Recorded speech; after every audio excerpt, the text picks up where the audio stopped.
What up, sports fans all over the world?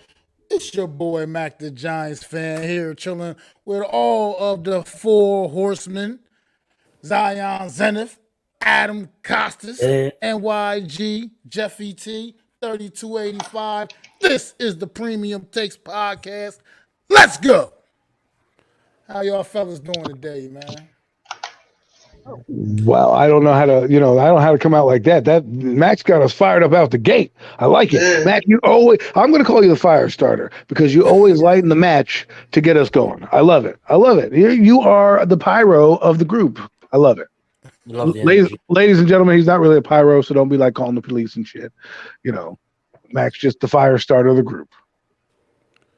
Let's get it. Can't complain. Day's going good. Happy to be here with you fellas and discussing sports. Let's get it.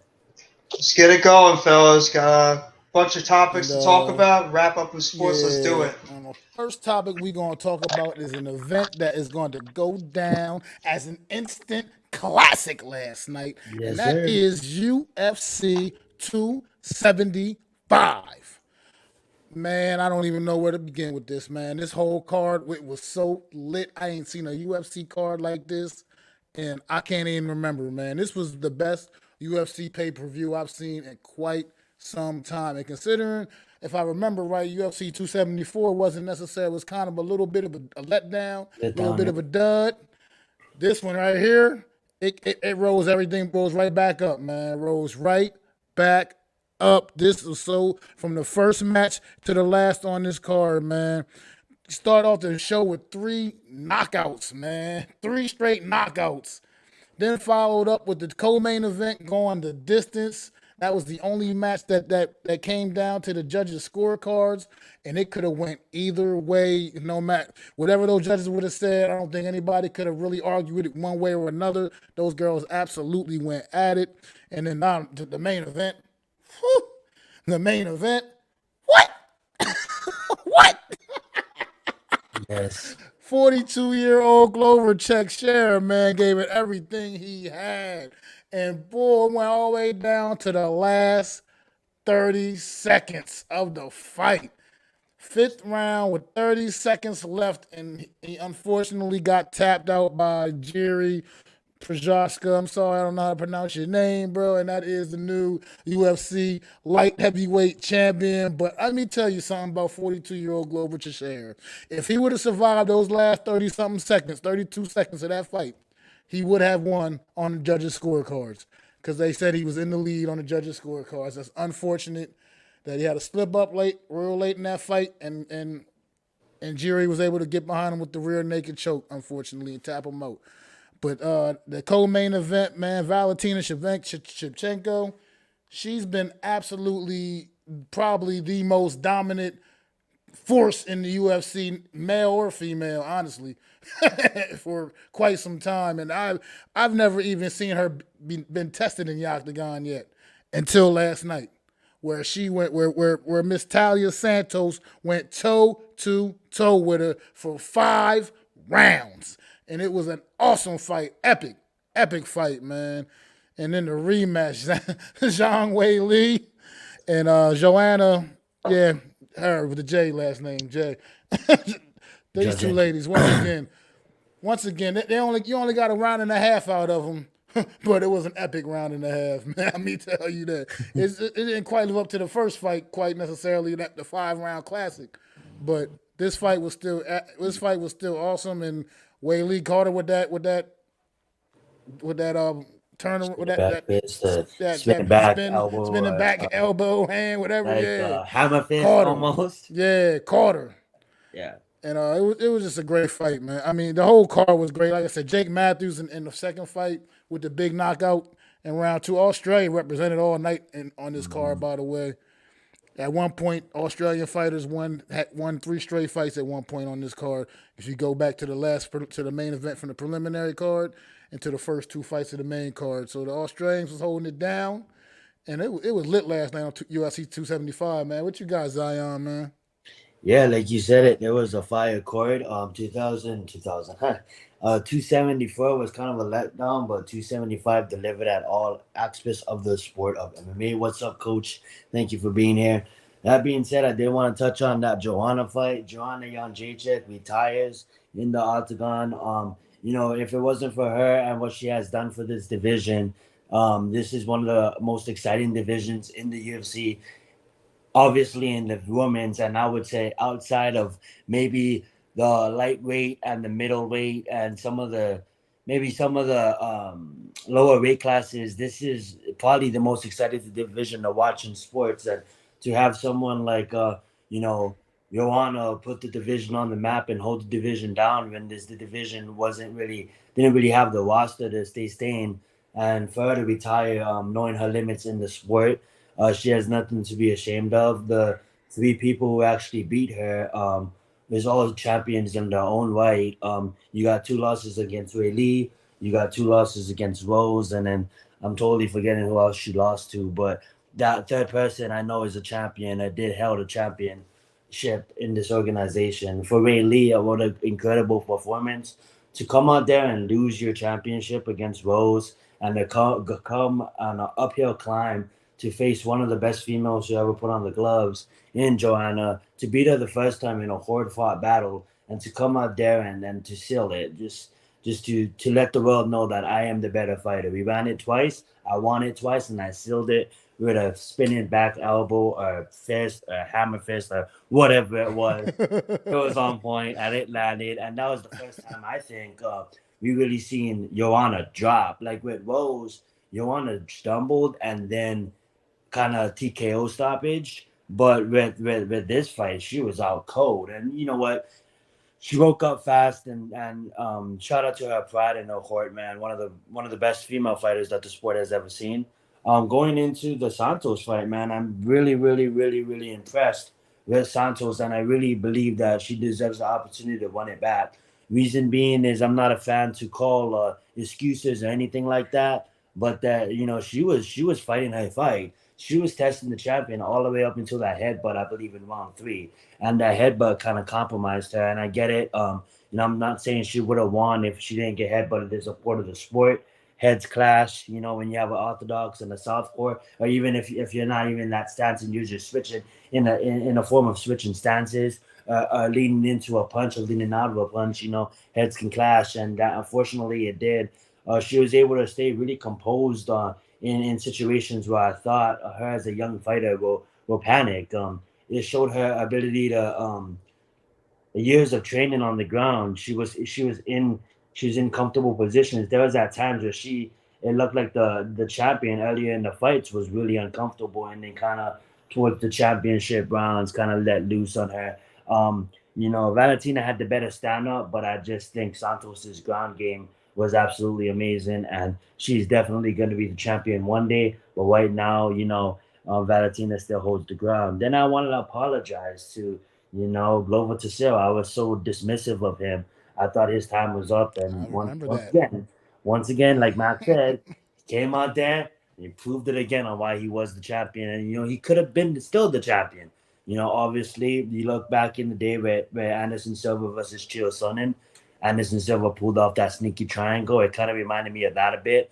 But both fighters it was a war in the octagon. Both fighters landed amazing, connected a lot of times. It was just it was a well put together. It was kind of like a professional slugfest, because it was a slugfest, but there was so much. It's like it wasn't one of those slugfests that they're just throwing. There was just so much distance and control, and it was a big chess match, but in a sense of a slugfest, and that's some of the what's up, classified. What's Thank you going for on, being here, fellas? Bill. That's some Logan, of the best Joel. things I like about fights is when you have a slugfest, but you have a chess game being played at the same time, and they're not just overextending and over wasting energy. Now I know there are some exchanges where both guys just gave it all they had, and I love it. You're in a fight, you can go do it, but I love just the professionalism of both athletes, and they put on the main event, and both fighters deserve outstanding respect and credit for what they did. And I wouldn't even care if they gave Glover a rematch, because he does deserve a rematch after the show he put together. Not only this last fight, but to be 42 years old and like to go out there in a professional, basically a young man's sport with the UFC.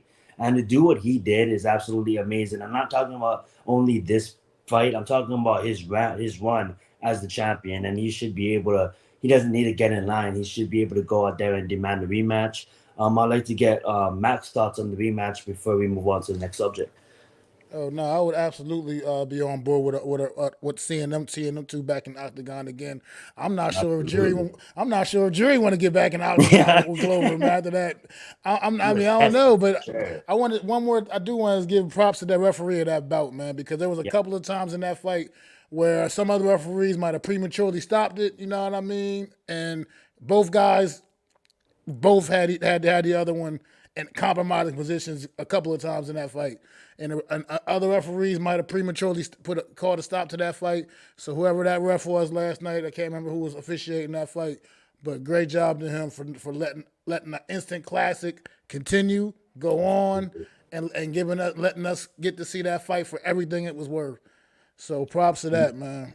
I did real fast before we move on to WWE. I did have one thing to say. I was pretty like disappointed in the fact that like it's this. I'm not trying to make a big thing about nothing, but the matter of the fact is like she deserved my respect. She has my respect. Nothing bad to say about Santos. The only bad thing I have to say about Santos is you can't call timeout. You can't call timeout and ask for your mouthpiece. That's not how the game works. I understand safety first, but I love that referee Steve too. I believe his name was. He's a great referee. He's seen it. He's the one that's supposed to call timeout. But as a fighter, you can't call timeout in the middle of a fight to ask for your mouthpiece. I was looking at the team. I'm like, you can't do that. You can't call for your mouthpiece. I get it. She was concerned. Obviously, I would want my mouthpiece in there if I'm in a fight. But it's referee's job to stop the fight. She's out there calling timeout. Like, yo, look at my mouth. You can alert, but you can't. You can smile, but when she was like, time out, I need my mouthpiece. I'm like, yo, you can't do that. But shout out to Santos. Other than that, she did an amazing performance. Yeah, it was just a great event, man. I was really thoroughly pleased with that event last night. But on to Absolutely. the You guys just on to got me the hyped up with that WWE. big. You guys did a hell of a job. That hyped me up to like want to check out the next UFC Oh, event. That absolutely. was awesome Moving on job by to you the guys. WWE, man, and Let's get get it. get our other co-hosts involved here a little bit more now. We Absolutely. got on SmackDown Friday night, Matt Riddle took on Sami Zayn with a potential title shot on the line against the Tribal Chief Roman Reigns, and Riddle cashed in on that. Won the match against Sami Zayn, and now he has an upcoming title match against Roman Reigns on SmackDown next Friday night. Jeff, how you feel about this, man? Well, I'm happy at least that Matt Riddle is getting the opportunity to shine at least on TV, and he's looking like a big star right now. They're putting him in a big star role. He feels like a big deal. The RK Bro stuff has really elevated Riddle to this main event type level. He's been feuding with the Bloodline for the past couple of years. He deserves an opportunity to go for the world championship. Do I agree it should be happening on a SmackDown? Hell no. It should be happening at the Money in the Bank pay-per-view on a bigger stage to allow this man to be able to get the crowd behind him, make him believe that he could be the guy to take down the tribal chief. So do I agree that he should have won that match? He should be in this position to be challenged for the Universal World Heavyweight Championship? Absolutely. But I don't like the fact that it's happening on SmackDown. You know there's probably going to be some type of screwy finish that's going to happen next week. And then Adam Pearce is going to come out and say, well, we're going to delay it and we're going to push it all the way over to Money in the Bank. Maybe the Usos are banned from the ring, something like that. Just to give that intrigue that maybe Matt Riddle could pull it off in a one-on-one matchup. And I'm happy Matt Riddle's getting the opportunity. Is he going to have a shot at winning the championship? No, probably not. Roman's not losing that title anytime soon, even though he should. But I like the fact that he's getting this chance. I just would rather it be pushed over to the pay-per-view, at least, give it that big fight feel on a bigger stage, especially on the Money in the Bank pay-per-view. Well, here's my thought process on that. Is that while I agree with you, Jeff, I don't want to see it on SmackDown. However, I just thought of something. You might want to put Riddle in the Money in the Bank match, which means you get the title match over, see if he can, go toe to toe with the big dog on SmackDown. Then maybe he wins the Money in the Bank, and now Riddle is now the Money in the Bank winner, and you get that opportunity to cash in at some point. That's another reason. That's another reason why I think they may not move it to Money in the Bank is because maybe they think, okay, we're going to put him in the match anyways. Let's have him get his match over with. So then maybe he wins the Money in the Bank title. And then guess what?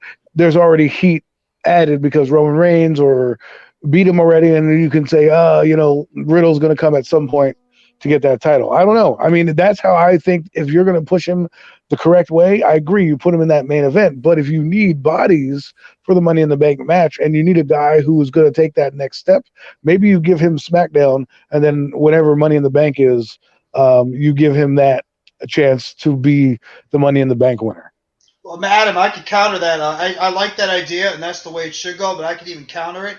What if they have that world title match early on in the show, and then somehow Riddle still finds a way to get in the Money in the Bank because he gets screwed over at the pay-per-view by Roman Reigns and he just loses his mind because you could see Riddle's at the point, the way they're building him up, that Riddle is going to do everything possible to get his hands on Roman Reigns. And if some type of faulty finish happens at the pay-per-view, maybe Riddle just tries to force his way into that Money in the Bank briefcase match, because it's happened a lot of times before where wrestlers have had a title match at the beginning of the pay-per-view, and then later on they somehow weasel their way into the Money in the Bank briefcase match. So you could see Riddle possibly twice on that pay-per-view where he has a title match early on. Something happens that just he gets screwed over in the match, and he just forces his way into the Money in the Bank briefcase match anyway, and he instantly becomes a favorite, and the crowd gets fully behind him. Because, they want to see, everybody wants to see Riddle get that briefcase and get his revenge for what the Bloodline did against Randy Orton. So I counter your counter with this counter, okay? And that is this, okay? Riddle gets his title shot on Friday SmackDown. Whenever Money in the Bank is, he wins Money in the Bank. Now he's the Money in the Bank title holder. Randy Orton comes back somehow because maybe RK Bro's getting attacked. He's getting jumped because now he's the Money in the Bank holder. So they don't want him to cash in, so they're beating him up all the time. Now Randy comes back, defends his friend, goes for the title, is in the match with Roman Reigns, decides, let me RKO this guy, and then Riddle comes in, turns on Randy, cashes in the Money in the Bank, and is now your new champion. I just pulled all the storylines together. Vince McMahon, the check, please, you can send it to my house. I'm not gonna give you my address over here because I don't want the stalkers or groupies coming over. But Vince McMahon, if you're listening, I just wrote wrestling for the next 6 months for you. Well, it's a hell of a storyline. I totally agree that this should be on the pay-per-view. The Riddle and Roman Reigns match should be at the Money in the Bank pay-per-view for a couple of different reasons. Money, and for one thing, Roman Reigns, as of right now, he has no match at Money in the Bank schedule, right? So I'm assuming he's just not gonna. He's not gonna be defending the damn Universal title or whatever the hell they're calling it now. He's got the Brock Lesnar schedule. The undisputed Universal title. That's not getting defended. That's not getting defended at the Money in the Bank ladder pay-per-view. That's a joke. That's already a joke. But then you're gonna put this marquee match, which is now with all the heat that heat Riddle's built up over these last few months, dealing with partnering with Randy Orton. He's through the roof right now. He's all the way through the roof, and you're gonna put this match on Friday Night SmackDown, where we're gonna have to endure 2 or 3 commercial breaks while watching the damn match. On top of, you know what I mean? Brutal. So on top of, and the fact that it's on SmackDown, so it's gonna have some kind of janky ass ending. So it's it's Riddle's. We know he's not going to win the title. That's a foregone conclusion. It's a proper rating, Mac. That's why they're doing it. They're doing it to proper rating. What's the janky ass ending? But what the hell? What are they going to do with Riddle after this? I mean, like you said, are they going to find a way to get him in the Money in the Bank ladder match? I hope so, because where he is right now, he needs to be a part of that match. Because he's not going to win the title on SmackDown on Friday night. This is not going to happen. But he's white hot right now. You got to capitalize on his pot. He's completely over with the fans right now. The fans are fully behind Matt Riddle. You got to capitalize, and you got to get him in a title match at the pay-per-view or get that briefcase on him. Mac, you said it best. He is right. He needs to get through this right now because we need him in the Money in the Bank. See, the thing is this. I agree with you guys. It needs to be on the pay-per-view. But if you get this match out of the way, he can then deliver because he's going to deliver on that match. And it's going to be one of those stepping stones. I hope it's the marquee match of the night. I actually hope it actually goes down. I could see Riddle winning via disqualification, right? And they kind of give him the win that way. But then you put him in the Money in the Bank match, and that's where you need him because now you can take that heat and have a guy that everybody loves go on a singles run and hold the key component to becoming the champion, right? Because eventually, I think we all agree in the next six months or so, probably maybe more, year and a half, Roman's out of here. It looks like that's what's happening to me because the guy's never around anymore. The title is like a joke right now. It's like, what, if you're Roman Reigns, you're doing the exact same thing you criticized Brock Lesnar for doing, right? Oh, Brock Lesnar's not around. He's not a fighting champion. And here you are, having defended the title since WrestleMania. How am I going to look at him any differently? I know watch it as hard as in the chat. as Cole's Booker Cowboys, thanks for said. stopping in, bro. And Really I appreciate think, it. What's going on, Coles?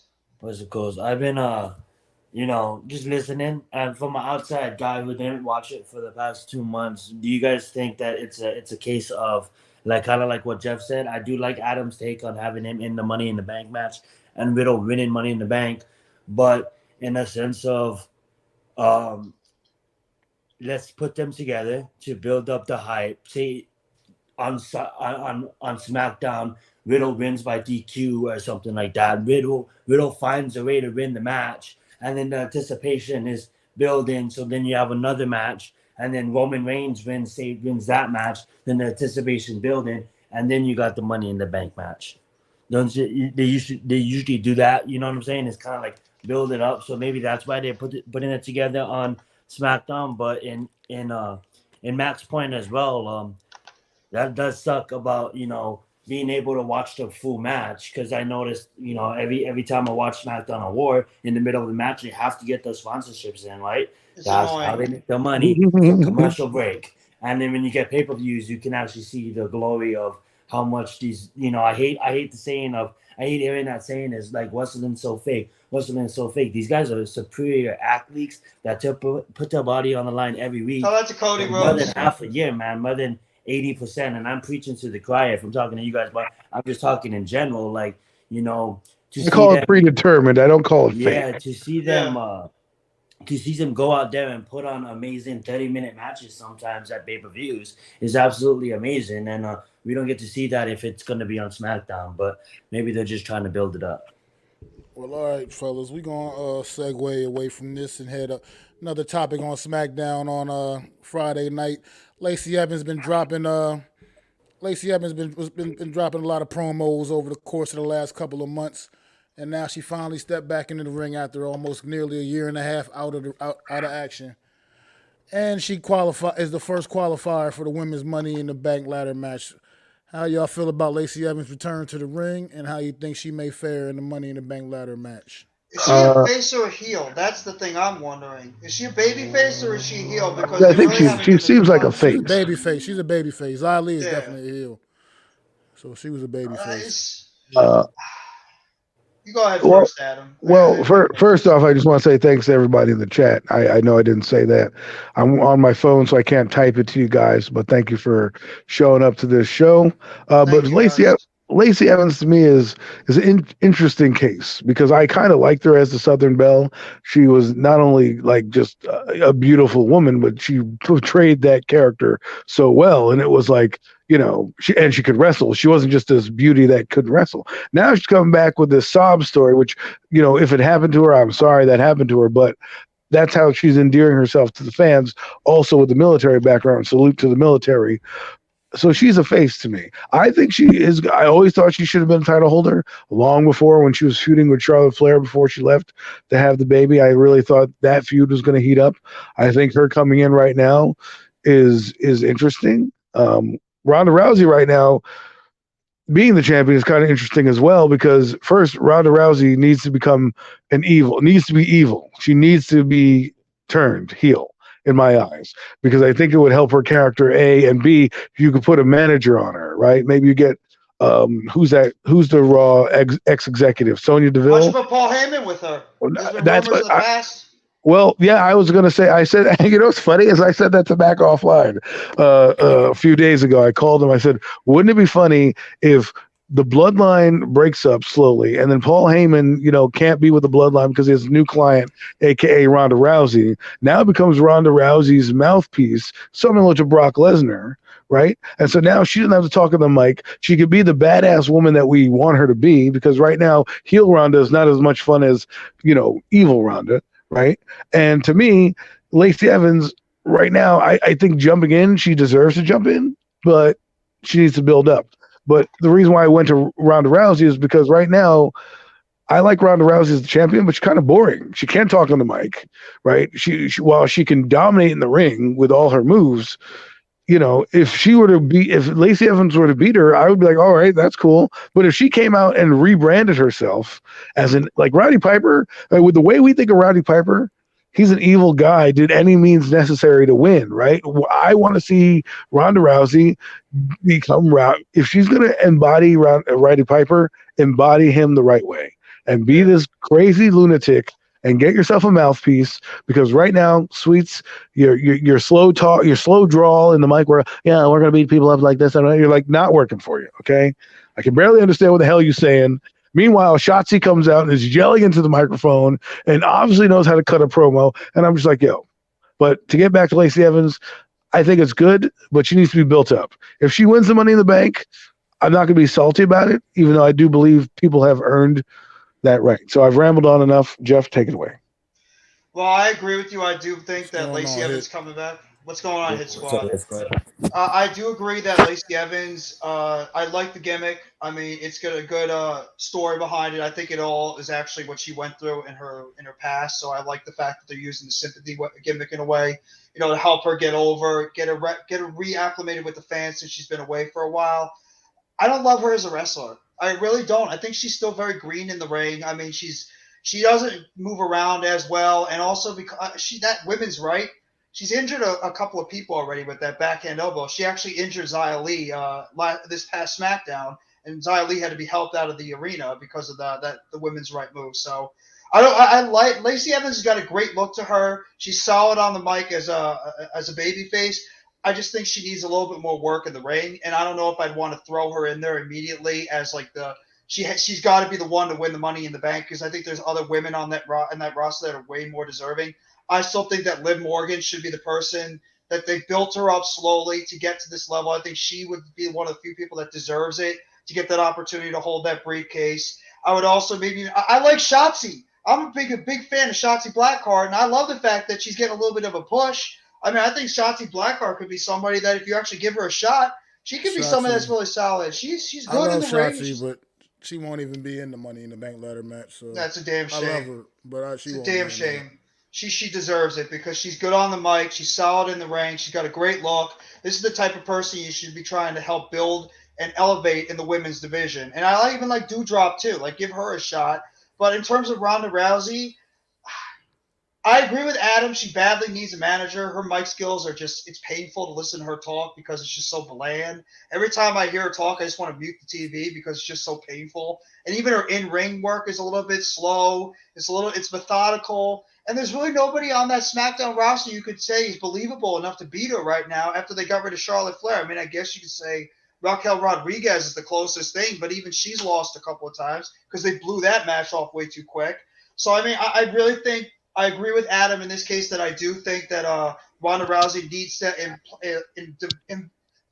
imply that Roddy Piper type of look, that feel where she has to have those heel tendencies, turn to like the dark side, because it's just not working right now as the babyface role, and she can't cut a promo to save her life, and she's very bland right now. And that I think you need to give somebody on that SmackDown roster that you not only think is believable enough, but somebody that can cut good promos, is good in the ring, and somebody that you're ready to elevate and you believe is ready to like take that next step, Raw or SmackDown, to become that women's main event level champion. I personally think it's Liv Morgan. I think she's earned the right, but I just believe it just feels like a foregone conclusion with everything they're doing with Lacey Evans. She's giving me the foregone flavor to win that. There's briefcase. Also one more thing I want to bring about the Money in the Bank ladder match for the women. Before we break away from this. Listen, Vince McMahon, you can make the check. Vince McMahon can make the check out the premium takes because we keep giving you your show. Just like listen. What up, my man? How long is Charlotte Flair planning on being out? I think she might be back soon. Not gonna lie, I don't really care. I don't really like Charlotte Flair. What I'm saying is, where I'm going at is, there's one thing. There's another box Charlotte Flair hasn't checked off yet. She hasn't won any Money in the Bank ladder matches yet. So that's something else she's gonna need to check. Matt, why did you do that to us? Because it's something that I could truly see happening. Oh, Vince would do it. in a second. Damn event, strike Max idea for the record. You know, Mac, actually, if you said, come to think of it, that you said that, you know Vince McMahon would go out of his way to make sure he gets Charlotte Flair every single accolade known to man. And now the fact that you said that she's never won a Money in the Bank, it makes you think that she could be one of those people that's a surprise entry. And also another person, Bayley's close to returning. Bayley should be returning anytime soon.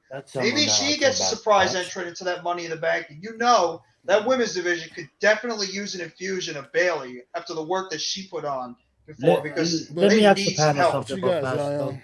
What's the thank you, Mac? What's the stats on how's Alexa Bliss doing nowadays? Stats. I mean, she was in a fatal four-way. She's been in a few matches on she's Raw. winning. I mean, Yeah. I've heard a rumor. Why don't they just give her the Money in the Bank? No. She's established. Not yet. She's established She's already. still doing that asylum crazy stuff. Nah, it's like a mix. No, she's in between now. I don't know what she's trying to do anymore. But anyway, I heard, rumors I've heard is that she may be about to get paired up in a tag team with Liv Morgan. So we'll see. Stand by and we'll see what happens there. Interesting. Thank you. But as far as the ladies, we had one important lady in WWE is now officially leaving the company. You want to touch on that real quick, Jeff? You said you wanted to touch on Paige. Paige has been one of those talents that came into the WWE at a young age. I believe she came in at about 19 years old. And this woman, immediately when she stepped foot into WWE, she became a top star. She, in her first year in NXT, she became the inaugural Women's NXT champion. That's how good Paige is. When they had a tournament to find out who's going to be the first ever NXT Women's Champion, it was Paige.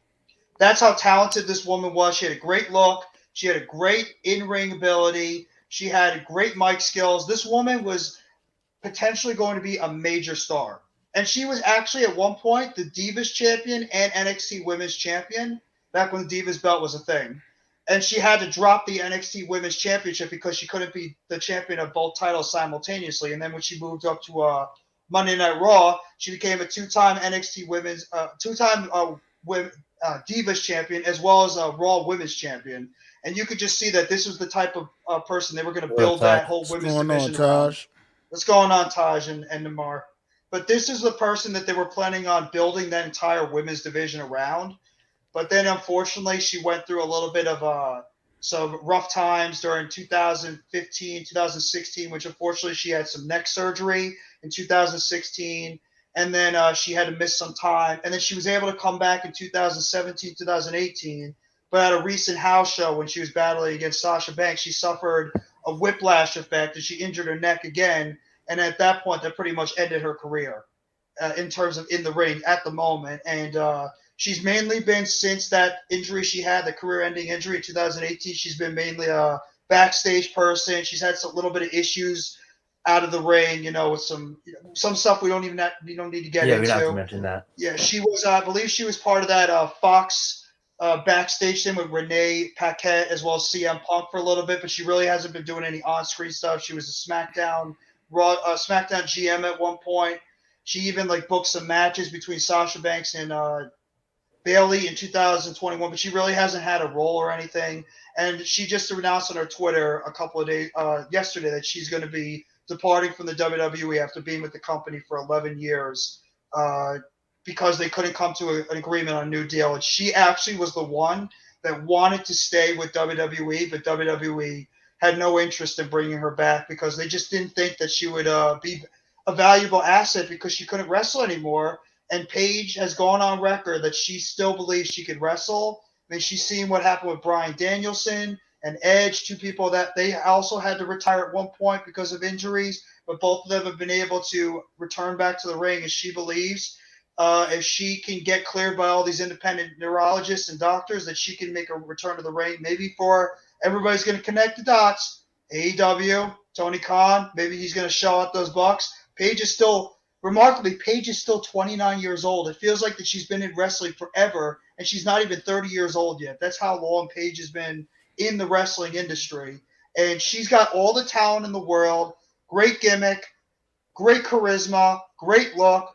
It's just out of the ring stuff, as well as the severe neck injury that she had. will a company like AEW or maybe even an Impact or any of these other independent companies take a chance on her? And if she gets cleared, maybe she can have a revelation of her career. That's the question, but it's just a shame because this woman was destined to become a Hall of Fame talent, the next big women's talent in the WWE. And unfortunately, out of the ring circumstances and a career ending neck injury dampened what could have been a really special career. So that's just my little backstory all about Paige. Yeah, that was unfortunate. Paige has definitely been one of the would have been one of the top women in the industry, And she had was it not actually been one of for the the forces of the women's revolution too. That had whole it women's revolution. She was one of the backbones of that whole thing. had it That not was been for well the said, injuries and Jeff. They also Thank you. some of the tie out of the into Thank what ring you. Matt. troubles she had. She had a few out of the ring troubles as well, but in her personal life. But that's neither here nor there. She definitely was a phenomenal talent in the ring, and it's unfortunate that her career had to get cut short due to injury. But And I maybe don't she's know looking for that kind how of deal to come much back. What's going how on, much Zion? blockbuster it was, but fighting with my family, that's actually based on her upbringing of her life. If you guys wanted Yeah, to go check that out. yeah, I seen that It's a movie good before. film. But we're gonna move on now from wrestling and UFC action. We're gonna get into the NHL. Stanley Cup Finals coming up. Tough break for the Rangers, unfortunately, as they got ousted out of the playoffs couple nights ago last night or whatever, whenever it was, by Tampa Bay Lightning. Unfortunate, they had a great season, Yes, great run through the it playoffs, was but nice. but it came up a little bit short, losing to the apparently now third for the Tampa Bay Lightning, representing the Eastern Conference in the NHL for the third straight year in the Stanley Cup Finals. Adam and Jeff, I for you think guys. I want to just say, Rangers, rest in peace to your season. Good season, unexpected season. Wasn't expected to get this far. It was trying to be a rebuild type of situation. But hey, you rebuild and you made the playoffs, and now you got to build from it. I think Shesterkin, had a good series, but I think Game 5 is what did them in. They, that Tampa Bay team came in, beat them in Game 5 in the Garden, and that kind of changed the complexity of the series right there. And then last night it was just a struggle all night to get anything going. And you saw the heart of a champion. They cut off the lanes of the Rangers. The Rangers couldn't get their open shots or the spacing that they needed What's to. up, Raph?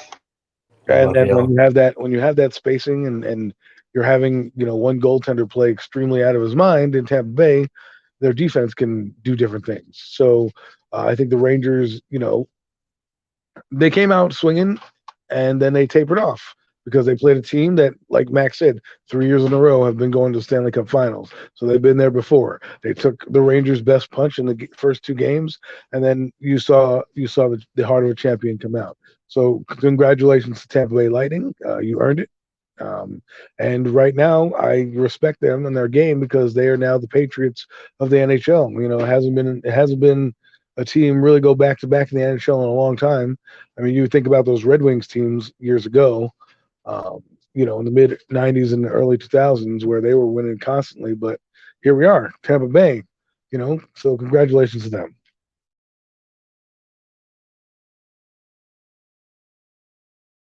Jeff, you got any thoughts on that?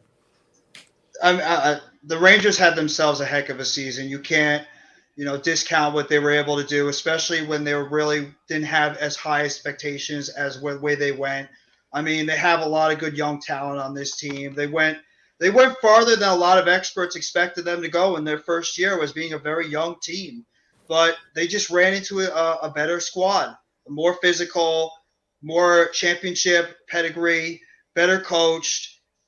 They just ran into a team that was just flat out better. And the Rangers, they did their best. They actually had their chance. I think what really turned this series around was that Game 3 loss because they had this team down.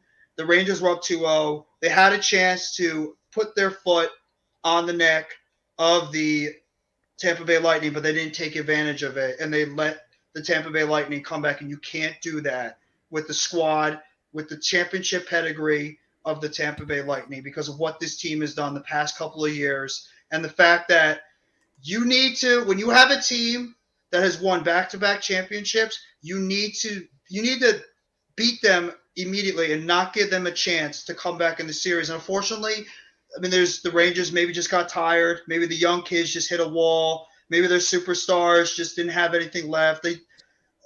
Shesterkin played a hell of a series, but at the same time, maybe he just ran out. It could just be the fact that the Rangers just ran out of gas. I know they play a lot of games with not a lot of time off. So I think your first assessment is right. They met a team that's been there, done that, and didn't waver. They met a team that was better. Yeah, they didn't waver. If you've put the shoe on the other foot, right, you made it a team that was not there, right, and they were both fighting. Maybe it's a different story. Maybe that game 5 is different, or even game 3. But like you said, they've weathered the storm, right? So Tampa Bay now is comfortable because they're like, yo, we've been down in games. This is not the end of the world. And here we tied the series. Now we're up in the series. And then you saw the killer instinct, last night. I mean, Tampa Bay is a great team, and we see. I mean, when you're a 2-time Stanley Cup champion, now they got a chance to be a 3-time Stanley Cup champion. I mean, this team is so incredibly well put together. This is the definition of a dynasty, and you're right, Adam. I mean, this team is very comparable to those Red Wings teams in the 90s, the Avalanche, the Dallas Stars of the 2000s. The Devils had a nice little dynasty going on in the late 90s, early 2000s. This Tampa Bay Lightning team is just so incredibly well put together. So, speaking of the Tampa Bay Lightning, Wednesday night over in Denver, Colorado, the Stanley Cup Finals. They better send some brownies to Tampa Bay's room. Get underway. Tampa Bay might actually make them play better. 1. Tampa Bay versus the Colorado Avalanche. The series starts on Wednesday night. You guys liking this series? Well, I'm going to go with the underdog because I think it's more fun that way. So I'm going to root for Colorado in this series. Now, some people will be like, well, why wouldn't you vote for the Tampa Bay? They beat the Rangers. Listen, Tampa Bay's won a couple championships. Colorado has rebuilt themselves to put themselves back in this position. And I just want to see a fun series, but I'll pick Colorado just for fun. However, if I was Colorado, competitive advantage, I would send everything over there. I would make sure that every hotel infuses their food, anything you need to do over there to get that team a little slowed down, competitive advantage. You know what I'm saying? Colorado, you know what I mean. Colorado is looking like they're pretty decent. They finished the season with better record than Tampa Bay, about 5 games better than Tampa Bay, as a matter of fact. That doesn't mean much right now to me in terms of anything. You're going for your 3rd championship against a team that has been there. I don't know how long it's been since Colorado's been there, but I don't think they've been there. To my recollection, they haven't been there recently. I think it's like a year or two. They've been a rebuilding team for a while. Right. So I think for me, I want to see them. I want to see how they play. They do have pedigree. We forget about the Avalanche, how good they were with the Patrick Waugh years and everything like that. Patrick Waugh, Joe Sakic, Peter Forsberg, Chris Chelios. Those guys. They had a great squad. I think I could be mistaken. I think they won in '98 or something like that. Could be wrong, but they had a good team, and they've always had a good team. And I like the last time they won in 2001 when they beat the Devils, I believe. I think that's the last time they won the Cup.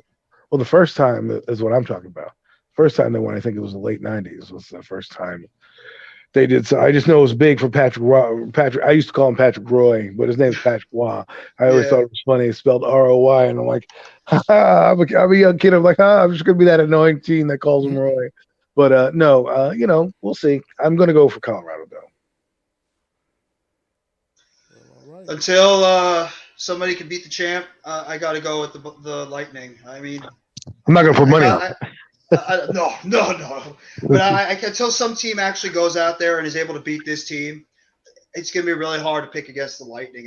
It's the championship pedigree. They've been here already. They're going for a three-peat. The Avalanche are still somewhat of a rebuilding team. Yeah, they've had a fantastic season. They've done a great job to the Western Conference. But until this team can go out there and knock off the champs, I got to pick the Lightning. I just think the Lightning are just destined to they're a dynasty in the NHL right now, and I just don't see anybody right now in the NHL that's beating this team. So I'm going with the Lightning.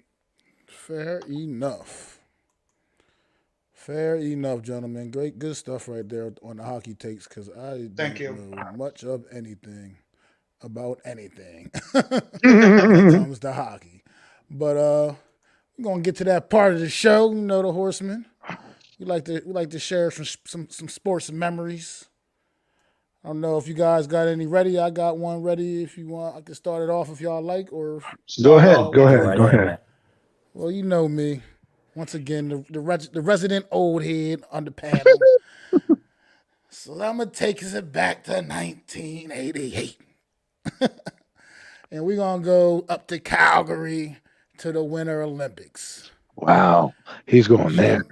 Jamaica, Whoa, we wait have a a minute. bobsled team. Oh, no way. Yes, I took it there. The Jamaicans from a tropical island country debuting in the Winter Olympics in Calgary in 1988 It's a great with their movie. bobsled It is. team, which they did make a movie about it a few years later, because that's just how incredible the story is. But yeah, no doubt, I'm half Jamaican, and I figured I'd show half of my heritage a little bit of love on the Premium Takes podcast with the little memory taking you back in time with Whew. the Jamaican bobsled team in 1988. Great. I mean, I was only 4, so I wish I could really relive that 3. that memory there. But that is a classic one.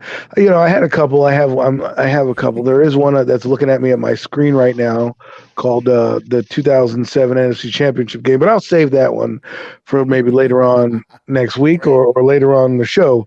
I'm going to go with this one. So Jordan's final stand. I mean, he came back. 45.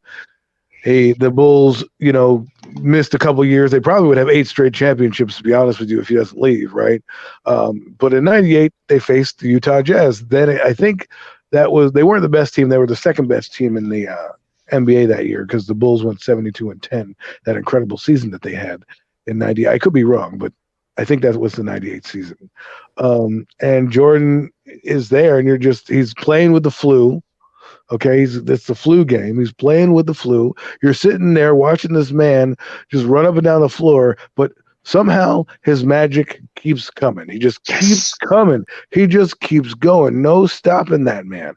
And he just starts to light up, and there's like, how does this guy have a 98-degree temperature or a 100-degree temperature, vomiting all night the night before because of some bad food or some flu-like symptoms? I mean, go watch what's that documentary that they made about it? I forget. The Bulls documentary. Oh yeah, I forget what it's called. Go watch that one. It tells you a lot. The Last Dance. Oh my God, yeah. great Fantastic documentary.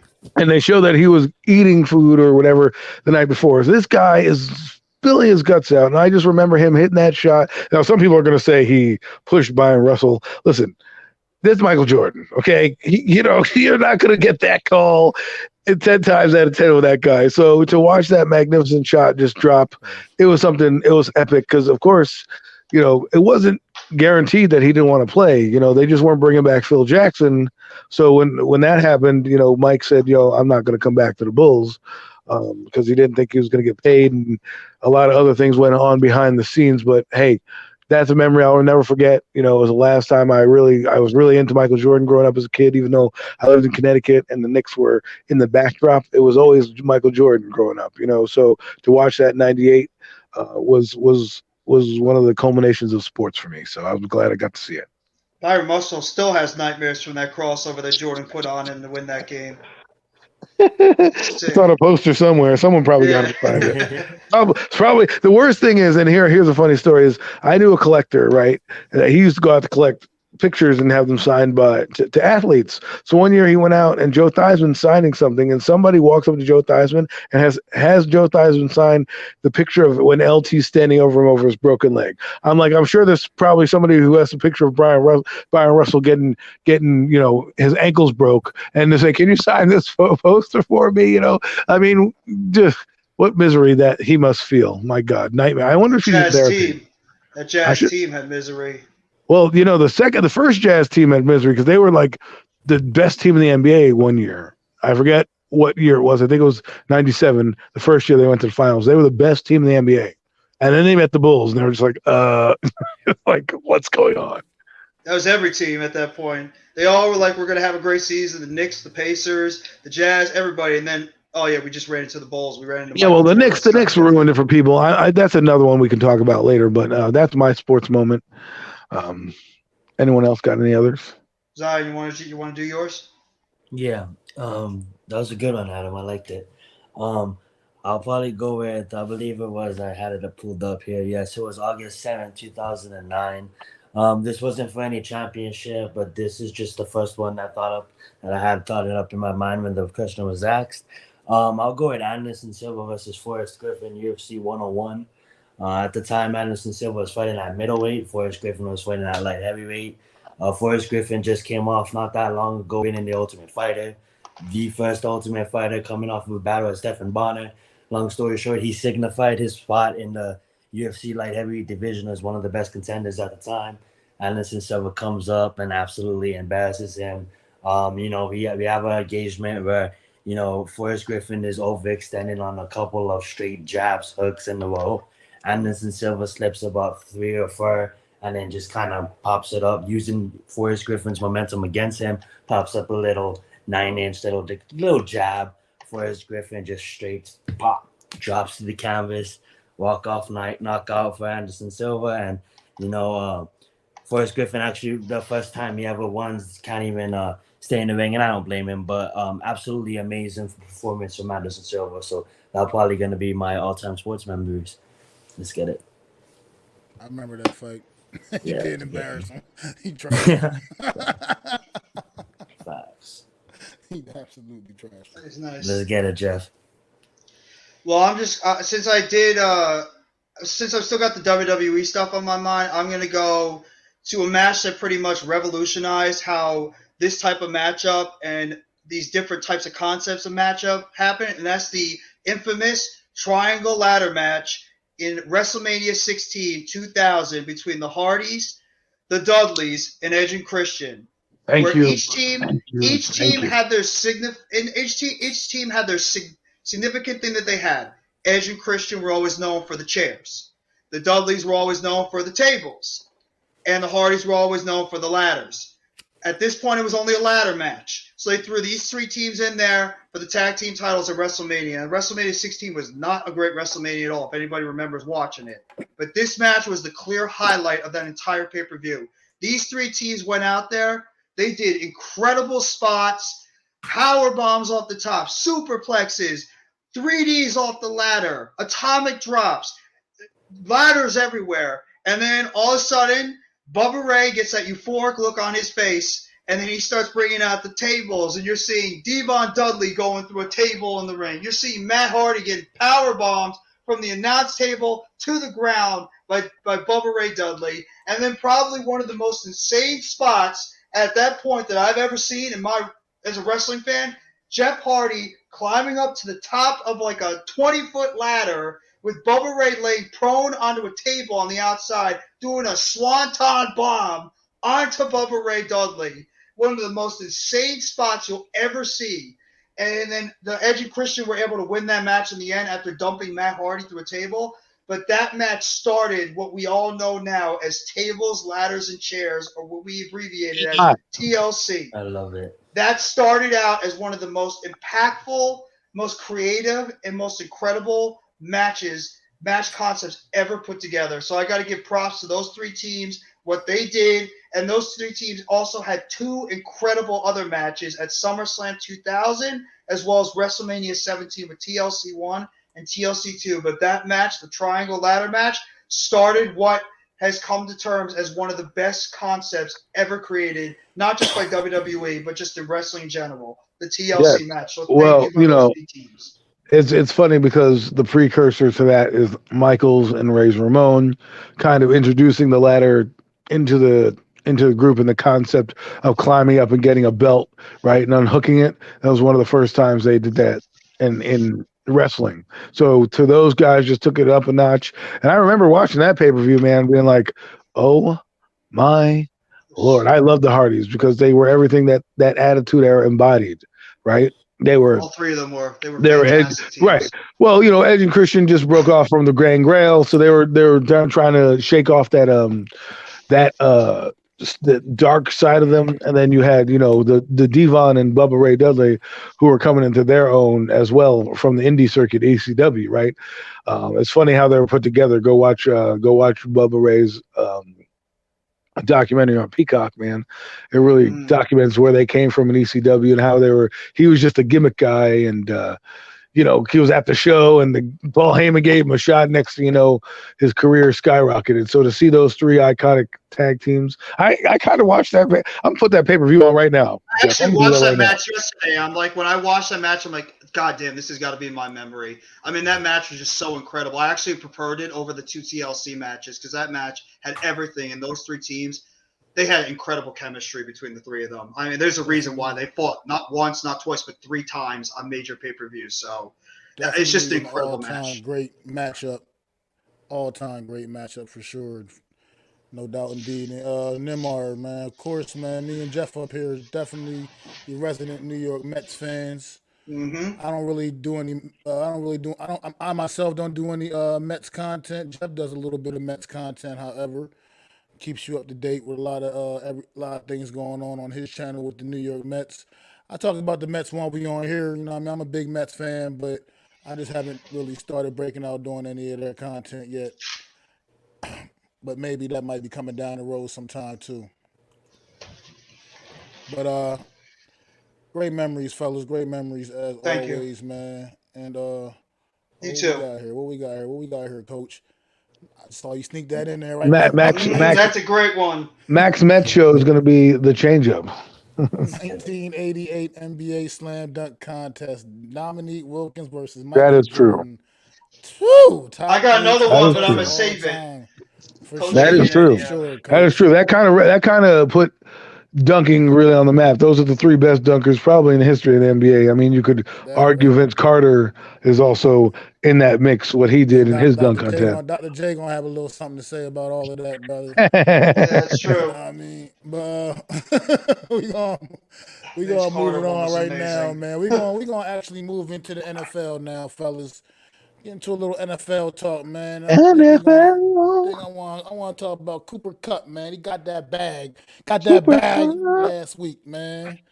So he is now one of the highest paid wide receivers in the NFL. We can't forget about his teammate also. We'll talk about his teammate as well. And so, how y'all feeling about Cooper Kupp after the tremendous effort he displayed last year on the field? How do y'all feel about Cooper Kupp? How do y'all see him, and how do you see him stacking up against his peers now? First off, he deserves it. That's first and foremost. He's earned it. He earned it after that bad injury with the knee. I always liked Cooper Kupp coming out. Wanted him for the Giants when he was drafted. When I was watching film on him, I thought he was going to be a solid player. He's exceeded all my expectations and more. Hopefully he keeps on this pace because I'd love to see his bust in Canton. He's a good guy, and it shows you, first off, that this guy, with all the doubters, remember he's like a second or third round pick, has now risen to probably one of the top guys in the league. He arguably is the MVP of the Super Bowl last year. Obviously they give it to the sexy position in quarterback, but without Cooper Kupp, basically carrying the Rams receiving core, they would not have won the game. And I can say that for a fact. Even though Matthew Stafford was throwing dimes all over the field, Cooper Kupp's timing is just amazing. And then the things that he does, he's in between. He's not really small, nor is he big, but, and I don't really want to call him a slot receiver because he does so many different things. I mean, he ran downfield in the middle of, look at his playoff run. His playoff run was epic. He caught the game-winning catch against Tampa Bay, right? Return specialist as well. Right. Before he became so good at the receiver position, he was a return specialist as well. So he can do a little bit of everything. So he caught a touchdown in the Super Bowl, but that big catch against Tampa Bay when the game was on the line. Who did they go to? They dialed up. They didn't go to Odell Beckham Jr. They went to Cooper Kupp on a deep post in the center of the field to kind of get the game-winning field goal. So to me, he just had an epic playoff run. He deserves everything he gets, and I hope he continues on this rise. I agree with you 100%, Adam. This guy deserves the contract that he got. He went out there and had an absolutely tremendous season this past year. He had instant chemistry. One of the best ever. Easily Statistically, one of the best ever stats. Absolutely. And he had instant chemistry with Matt Stafford. He's not known as the fastest guy, not the quickest in and out of his routes, but this guy just has an ability to get open. Anywhere he put him, either in the slot, you put him in the backfield sometimes, you put him outside. This guy, all he does is just get open. And when he gets open, he catches the ball. He's able to take it to the distance. This guy is just that perfect type of wide receiver you need for your quarterback. He does it all. And he absolutely deserves the contract that he got. I would right now say he is, because you got to give respect to the guy for what the season he just put up. He is the number one receiver in the league right now. I put him up there. You have to respect what he did. I mean, he's a tremendous, absolutely tremendous talent. Wasn't a first round pick. It came off a severe torn ACL, and he was still able to come back. And he looks like he's better than even he was before he got hurt. And he was pretty good before he got hurt. And you just got to give all the credit to the world to this guy. Tremendous player, great route runner, gets open everywhere, sits down in the zone, can take it the distance. Just a fantastic player. And we know that Matt Stafford, he's probably went out there and pretty much bought like Cooper Kupp's next 2, 3, 4 meals, whatever he wants. Be like, thank you, Cooper. Well, for everything I think it's reversed. I think Cooper Kupp bought Matt Stafford meals, saying thanks for being a great quarterback and really making me the player that I am. Well, he was great though.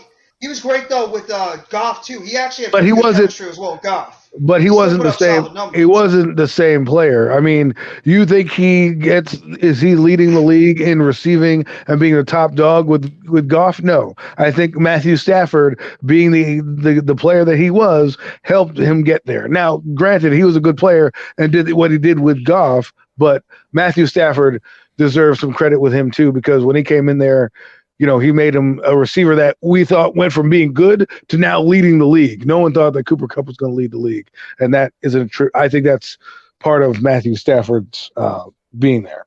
I give credit to put this into perspective. Also, Cooper Kupp is doing this for the team. He's not like he's the only guy there. You know what I mean? Robert Woods was good too. Get injured. He did get injured, but at the same time, he was there for a good bit of the season. Up until, as a matter of fact, he didn't get injured until after the Odell Beckham trade. It was like a weird little curse on him. Yeah, that was kind of eerie.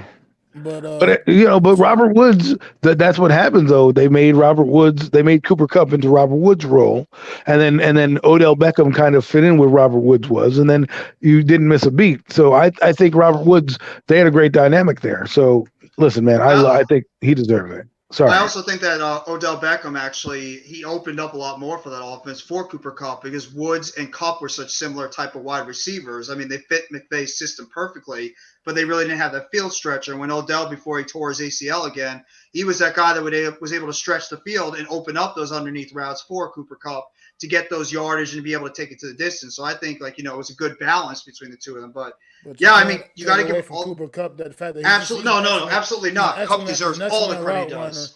He's an excellent route runner, and he finds ways to get open. He finds those open holes in the zones.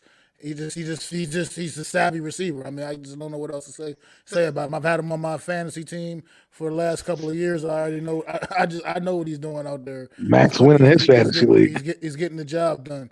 And Mac, you just said it too. He's savvy.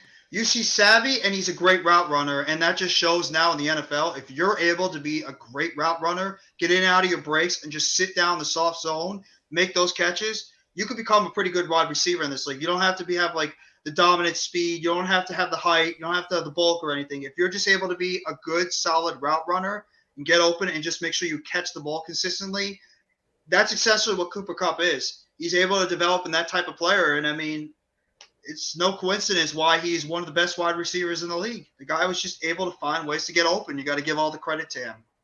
Nimar, man, that's not a stupid question, but at the same time, you could. Now Odell Beckham has to worry about getting healthy, man. He's gonna he tore his knee up in the Super Bowl, unfortunately. So there's just no way in the world he'll be ready for the start of this season unless he's like has some kind of miracles, some kind of miracle medical. Whatever, I'm trying to say. Yeah, they got Allen Robinson too, so that's going to help out. Well, absolutely. That's another reason I don't see. Honestly, I can't. I'm not even. I don't see they were going to see Odell Beckham Jr. back in the Rams uniform. I'm just not. It just doesn't look like it's laid out for that to be the case. So we'll see, though. You never know, Nimmer. I agree. And they also have Van Jefferson, too, who actually made some nice plays. So Yeah, he could be Van that solid Jefferson's a third good receiver. receiver as So well. you already have your two guys that can be your number one and number two. And then you could allow Van Jefferson. They like that Tutu Atwell, who was injured a lot last season, but McVay's talked him up as a guy that could potentially come in and contribute. So he could be another guy that could slot in as like a third or fourth wide receiver. So they could bring back Beckham, but they don't need him necessarily. Zion, did you have any thoughts on Cooper Cup? No, I think you guys covered it all. Go get your bag, well deserved. You know what I'm saying? I loved it. Good takes by all of you guys, and yeah, let's get it. Go get yours, Cooper Well, Cup. Shout Before out to we move Matthew on from to Stafford. wide anything else, receiver, shouldn't Matthew we talk Stafford about got his ring. Yes, get it. shouldn't we talk about his teammate before we move on to another topic that Mac is very interested in getting to, and that's Aaron Donald getting a bag as well. I mean, we can't let that go unnoticed. You know, Absolutely. some people are arguably calling him one of the best defensive tackles of all time. I've seen a graphic where it was him and LT and Bruce Smith or something like that as some of the top defenders. Being that this guy got a bag, I think the retirement thing was obviously a ploy to get money. What do you guys think of Aaron Donald? What are your opinions? What are your thoughts? Do you think he well, should be I'll considered one go of the first. best of all time? Aaron Donald, based I'll off of go what first Aaron because Donald's, based off of I'm Aaron just Donald's gonna. production. Go ahead, Zion. Go ahead. Go ahead. My bad to interrupt. I was just gonna say I go first because I'm not trying to. Sorry, it's gonna come out really rude, but I'm the youngest one here, so I believe that you guys have my knowledge of the game, so you guys can bring my knowledge and probably bring up players that you guys actually got to witness. Well, I just got to read about or watched on YouTube highlights. That being said, I think Aaron Donald is one of the best of our generation. One of the best right now DT that we've seen in the past 20 years.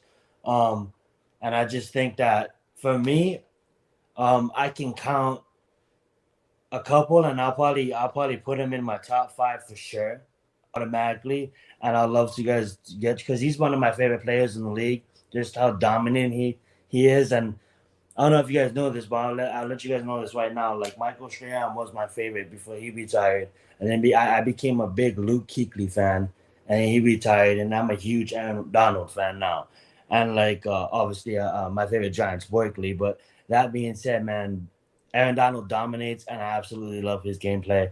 And I'll let you guys I'll let you guys go. Sorry to interrupt you there, man. Well, nah, I was just gonna say, based off of just what Aaron Donald's what he's done on the field his entire career, he gets whatever they give him, he deserves it. He absolutely deserves to be the highest paid defensive player in this league. He absolutely does. I will be 45 in 3 weeks. Aaron Donald is without a doubt, a top five defender that I've seen in my lifetime.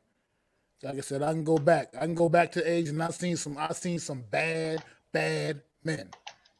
He's obviously Aaron not number Donald, one. We all know who number one he is. well, no, he's not number one. He ain't getting that. Yeah, But he's not. No, but he's the top five He could be guy number that two. I've seen in my lifetime.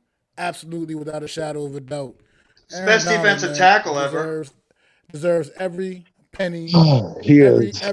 every penny that the Rams are giving him. I love And I'm John Randall, but he's better than John Randall. yeah, I think even Warren Sapp too. Randall. He's Warren Sapp definitely was not better on the than Warren level of Sapp. John Randall. I'm sorry. Warren Sapp was great in his prime. Yeah, but he was no John Randall. I would even take Cortez Kennedy over Warren Sapp. But listen, he's right, man. He right now he could be number two. And here's my thought process: number two defender of all time. Don't kill me. It's only a theory.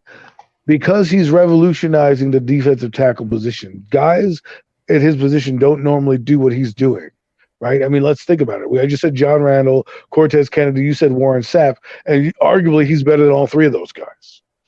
So for what he does in the league at a position that doesn't have the sexy players normally is pretty remarkable. So with that being said, and how he's revolutionizing a position, that's why I can put him at number two, because Lawrence Taylor to me is the hands down number one defender.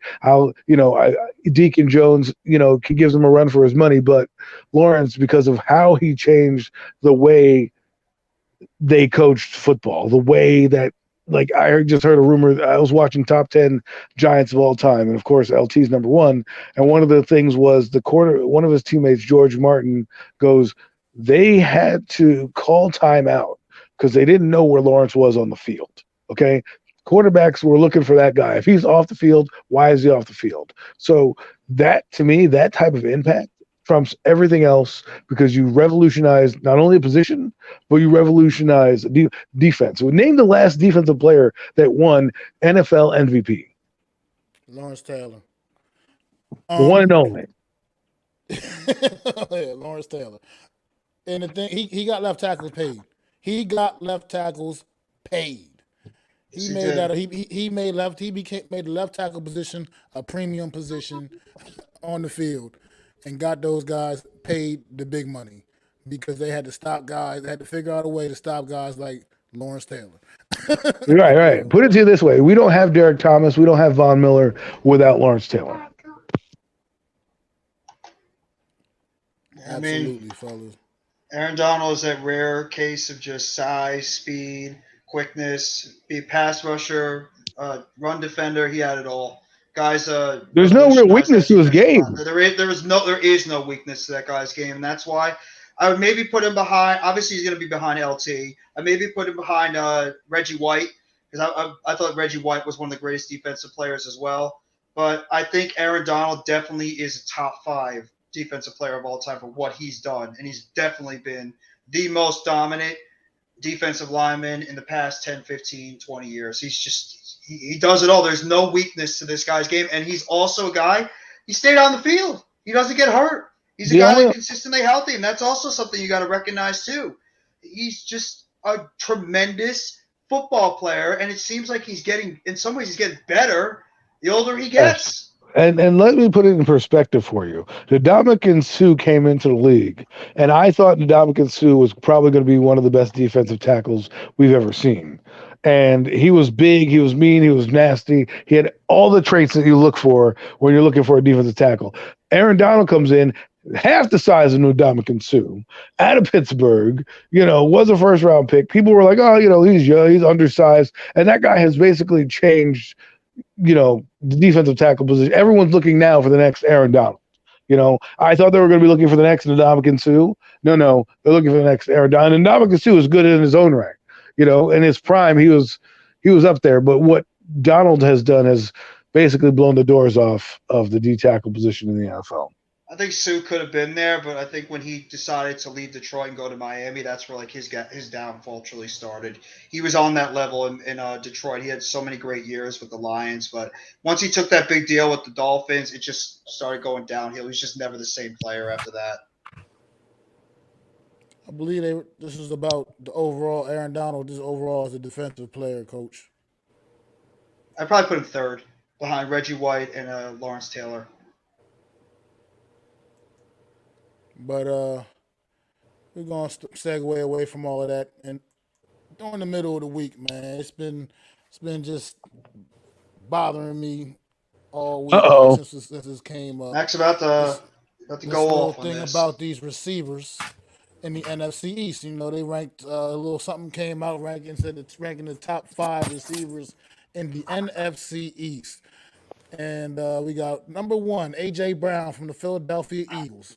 Number 2, CeeDee Lamb from the Dallas Cowboys.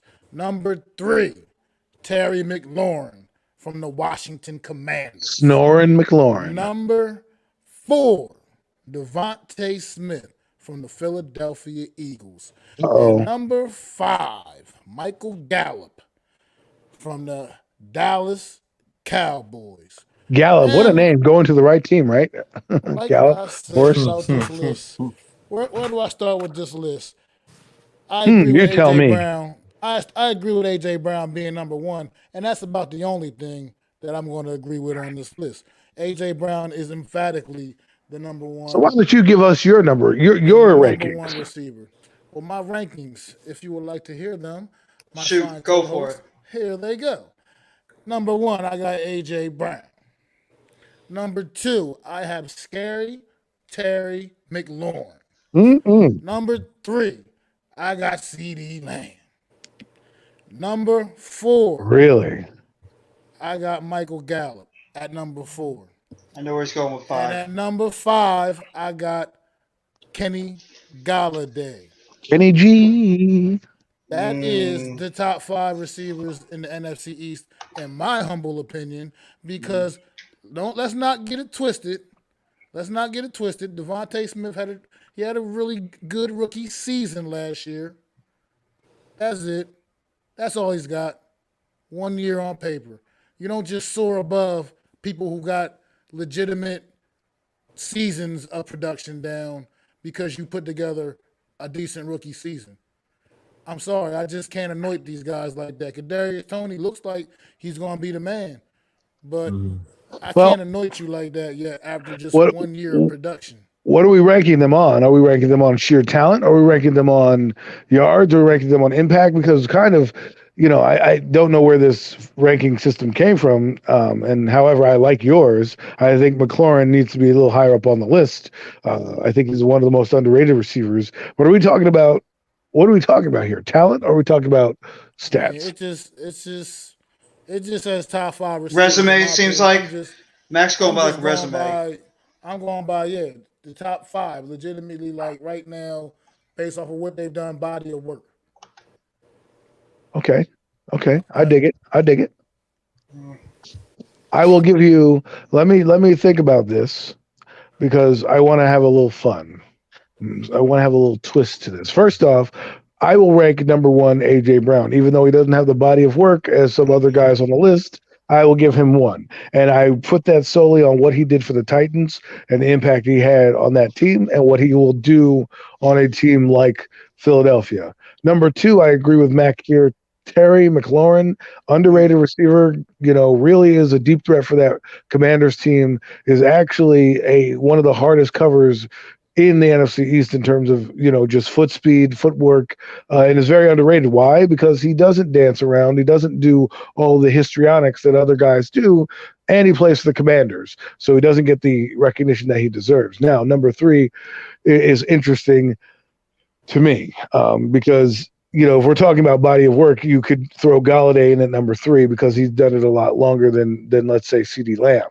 If we're talking about overall talent, it would be CeeDee Lamb. But for this exercise, I'm going to put Kenny Galladay at number 3, just in terms of his resume alone. I know that people might dispute that, but I'm going down the list. Then number 4 would be CeeDee Lamb, because I do believe just impact alone for the Cowboys, he's changed their whole dynamic. He's so good they got rid of Cooper Kupp. That's why, not Cooper Kupp, excuse me, Amari Cooper. So that's why I rank him number 4, just to that impact alone.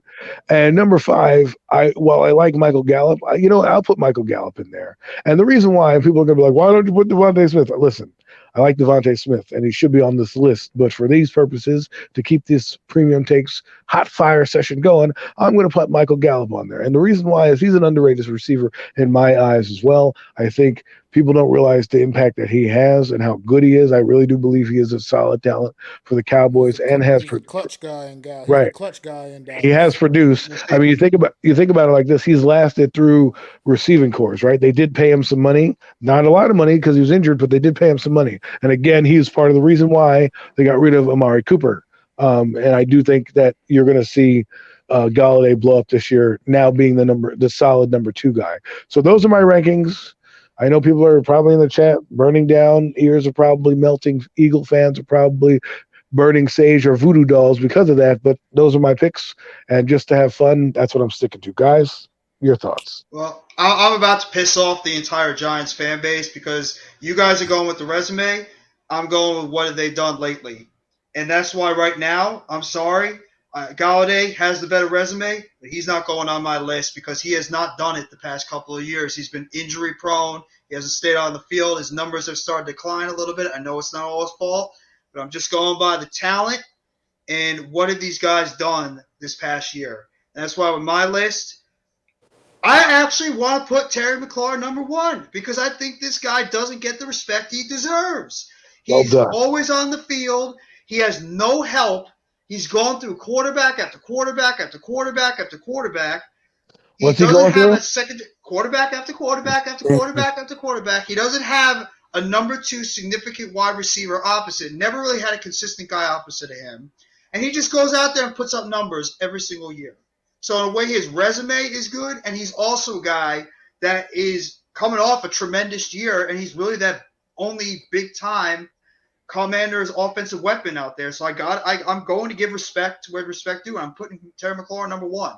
The only reason why I put him over A.J. Brown is because of injuries, because A.J. Brown has dealt with a little bit of injury issues the past couple of years, but when that guy's on the field, A.J. Brown's my number 2. That guy's he's a beast. He can go over the middle. He can pluck it out of the air. He can take it the distance. You saw what this guy did in Tennessee, and now he's going to be the bona fide number 1 receiver over there in Philadelphia. I think this guy, if he can stay healthy, he's going to go over 1,000 yards. So I put him as my number 2. Number 3, I got to go with C.D. Lamb. I know C.D. Lamb has had the history with the drops, but I think this guy's got the talent to take it over the top. He can take the slant over the middle. He's a solid route running receiver. I think he's overall the 3rd best receiver in this division. Number 4, I'm sorry, Mac. I got to go with Devontae Smith because I'm going with that upside. I'm going with the upside this time, and I believe this guy, he's got such an incredible upside. He's a great route runner, and I think also the fact that they have A.J. Brown as that other guy opposite of him, I think it's only going to make Devontae Smith that much more deadly because now he's got another guy on that offense you got to worry about, and now you're going to have single coverage against Smith, and that's only going to help him just pad his stats even more. And this guy's a great route runner. He's got speed. I just love – this is my favorite player coming out of the draft last year. I've just really loved Devontae Smith's game. That's why I got to put him at number 4. At number 5, I know he's coming off a torn ACL, but I got to give it to Michael Gallup because he's got great talent, and now he's going to have the opportunity to be that number 2 receiver, clear-cut number 2 with Amari Cooper not there. And he's had some great games against us. We remember that game in Dallas in the second week of the season where Gallup made 2 incredible catches that pretty much beat us that game. So I'm sorry. I know you all want to kill me. You want to go off and be like, what the hell is he talking about? Not putting any Giants on there. Why are you not putting Galladay on there? It's not about I'm going with the what have you done me now lately list. So that's my top 5 guys. My reality is, like I said, and I said this the other day, I think in the chat or whatever, we were talking on texting or whatever. And I remember saying, remember just a couple years ago, Galladay was a top 10 receiver in the league. So now he's not a top 5 receiver in the NFC East. That just doesn't make sense. There's a lot of good receivers in that division, though, man. Well, I think that list is being based on more of a Jeff frame of mind. Well, what have you done for me lately? That's it. That's probably why they probably should go with what resume has been carried, because Galladay, like Mac did say, he did lead the league in touchdowns one year. He got 11, right? So you can't just say that this guy's a flake because he came to New York. Now, I hope he lives up to that contract because I know a lot of people want to get rid of him next year, and I'm hoping that maybe he is here for a while, right? You pay all that money for a guy, you don't want to see him leave. But after Mac had brought that point up about resume, I thought the same way. That's why I threw Galladay on there. Now Devontae Smith is hovering at a close number 5, number 6. It's Galladay, it's Gallup and Devontae Smith for me. But I'm only giving it to Gallup if I'm basing on what Mac said, and that's resume alone. Gallup's done it a little bit more than Devontae Smith, even though Smith did have a great start to his career. Well, that's what I'm getting at. You've seen it with them multiple years. They're not flash in the pans. You've literally seen them do it multiple years upon over and over again. If Gallup didn't have the injury issues, he would be a top receiver in the league right now. Guarantee it. If he didn't have the injuries, that man is a very, very, very good receiver.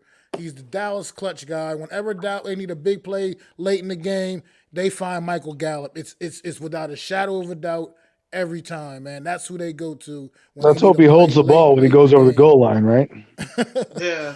But the only reason why, Mac, the only reason why I say that is because you're talking about what Galladay did in 2018, 2019. That was 2 years ago. I'm just going by what has Galladay done in the past couple of years, and it's the injuries is the real big reason why. is because Galladay has had trouble staying on the field the past couple of years. And I just think that he's getting up there in age, and there's a lot of good young talent in that wide receiver core in the NFC East. And, I mean, McLaurin and Brown, they're still young guys. I mean, Brown's, I think, only 24, and he just got paid. And I think McLaurin's only 24, too. Galladay's up there in age. I mean, you want me to be honest? My next three receivers would be Galladay, Tony, and Shepard. I would put those three as my next three receivers because I think they're all hovering around that area. My God. I think if they're healthy, I think all three of them could be good receivers. Save us, Zion. Zion, yeah, let's see what Zion got to say about all of this. Man. Let me stretch. Well, have fun with this, Zion. I'm going to go with A.J. Brown, number one. I do get your point, Jeff. I do get your point, but I just feel that A.J. Brown is the better receiver. If I was to draft the team, I'll take A.J. Brown over Terry. But number two, Scary Terry. That's automatic. There's no debate on that. Number three, CeeDee Lamb. I just love CeeDee Lamb. I love his game style, and I just think that he would be number one if A.J. Brown wasn't there. Terry McLaurin, absolutely. He would be number one if A.J. Brown wasn't there. Number three, like I said, CeeDee Lamb. I think CeeDee Lamb is an awesome player. Number four, I was struggling. Do I put Kenny Galladay? Do I put Sterling Shepard? Kenny Galladay and Sterling Shepard have similar career stats. You know what I'm saying? Sterling Shepard, healthy, is a beast on the field, proving it, but injured every single season. Galladay showed that he can be an elite playmaker, but then injury prone. So that being said, multiple injuries. So I might just put them tied, like put Sterling Shepard and Galladay, just split them down the middle, tie that fourth. And then I was thinking, well, what about Michael Gallup? Michael Gallup has proven. Do I put Michael Gallup in the range that I put Sterling Shepard in? So I'm saying down. So Michael Gallup has to be up there too. But if I was to actually really choose one, I think about it. And if I was to really want someone on my team, I think about what this guy did a couple years ago. And I think about full resumes when I do this. And I'm putting Kenny Galladay because I do think that Kenny Galladay's,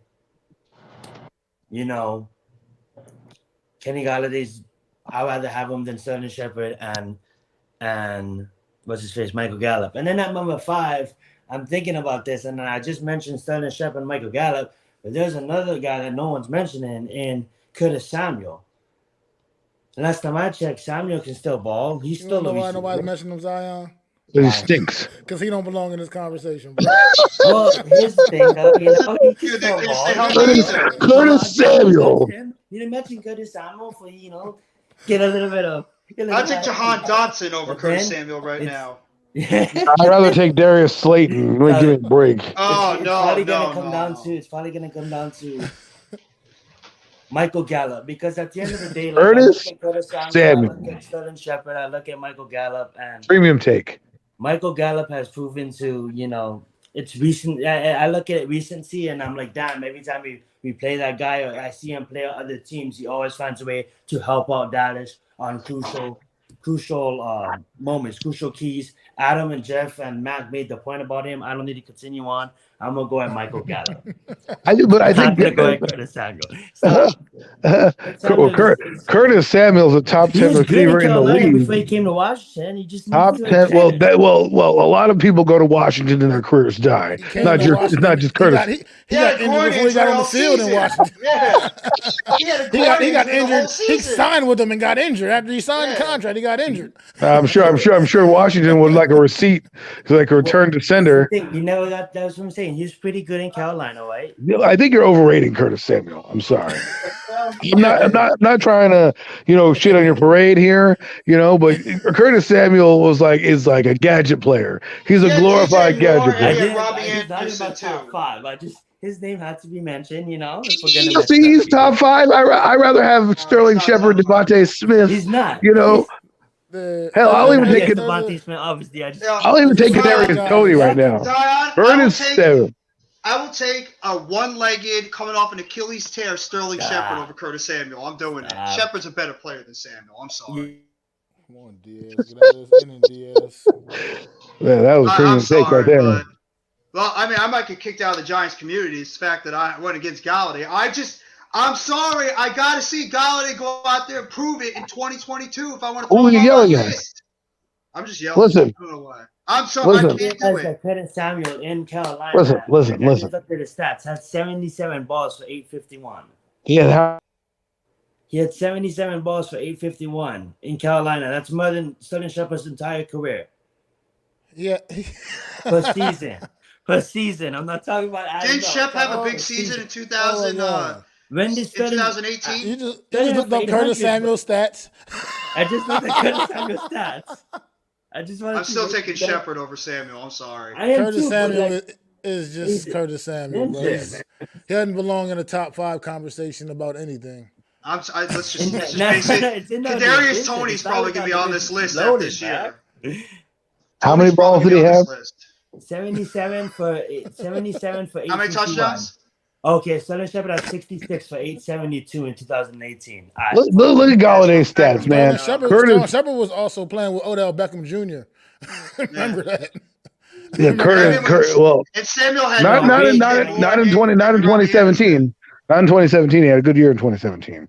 Because everybody was hurt, and he was the only one that came back. Yeah, but I mean, 2018 he had a pretty solid year as well. 2016 he was good too. Curtis Samuel, that is a funny thing to say. Not to slander you, because it's just didn't even think of. I forgot Curtis Samuel was in the league. That's how ridiculous it was. And I remember the Giants wanting that guy last year, or like there was rumors like the Giants are going to get Curtis Samuel because that type of gadget player. Let me tell you how I remembered him real fast. I remembered him because I'm a big fan of Undisputed, and then I remember Skip going off about Curtis Samuel one time, and I remember he never really got to perform in Washington because he was hurt. And we're just forgetting about him. That's why I had to bring him up to get recognition. It's happened, Yes, but not in the top 5 of this conversation. Maybe in the top 5 of receivers that Washington's ever purchased. Yes, but not in the top 5 NFC East. I would take De'Ami Brown over Curtis Samuel. Oh, De'Ami Brown, I would take too. I liked him coming out. Curtis Samuel is like, I every time I think of Curtis Samuel, I think of the tackle that used to play for the Redskins, the guy named Samuel. I forget what his name was, but he was that huge tackle that played back in the day. Curtis Samuel. Let's move on from that crazy assness. I mean, Terry McLaurin, yes. Curtis Samuel, no. Yeah, I mean. It was I just had a little fun with that last category, man. Just chopping up about how we felt about. I mean, we all have different opinions, obviously, clearly. None of our rankings were exactly identical. That's how it's supposed to be, man. 4 different guys, 4 different opinions, 4 different opinions. It'd be boring if we all said the same thing. My God. Exactly. Who would tune in? And none of us are wrong either. But we're always man. And the New York Giants put their mini camp all the way to bed. Finally. Any final thoughts? Any final thoughts on New York Giants mini camp and what the bye Darius Slayton? That's my final thought. I want to say a final thought. Stop getting so hyped about damn practice tape. Okay?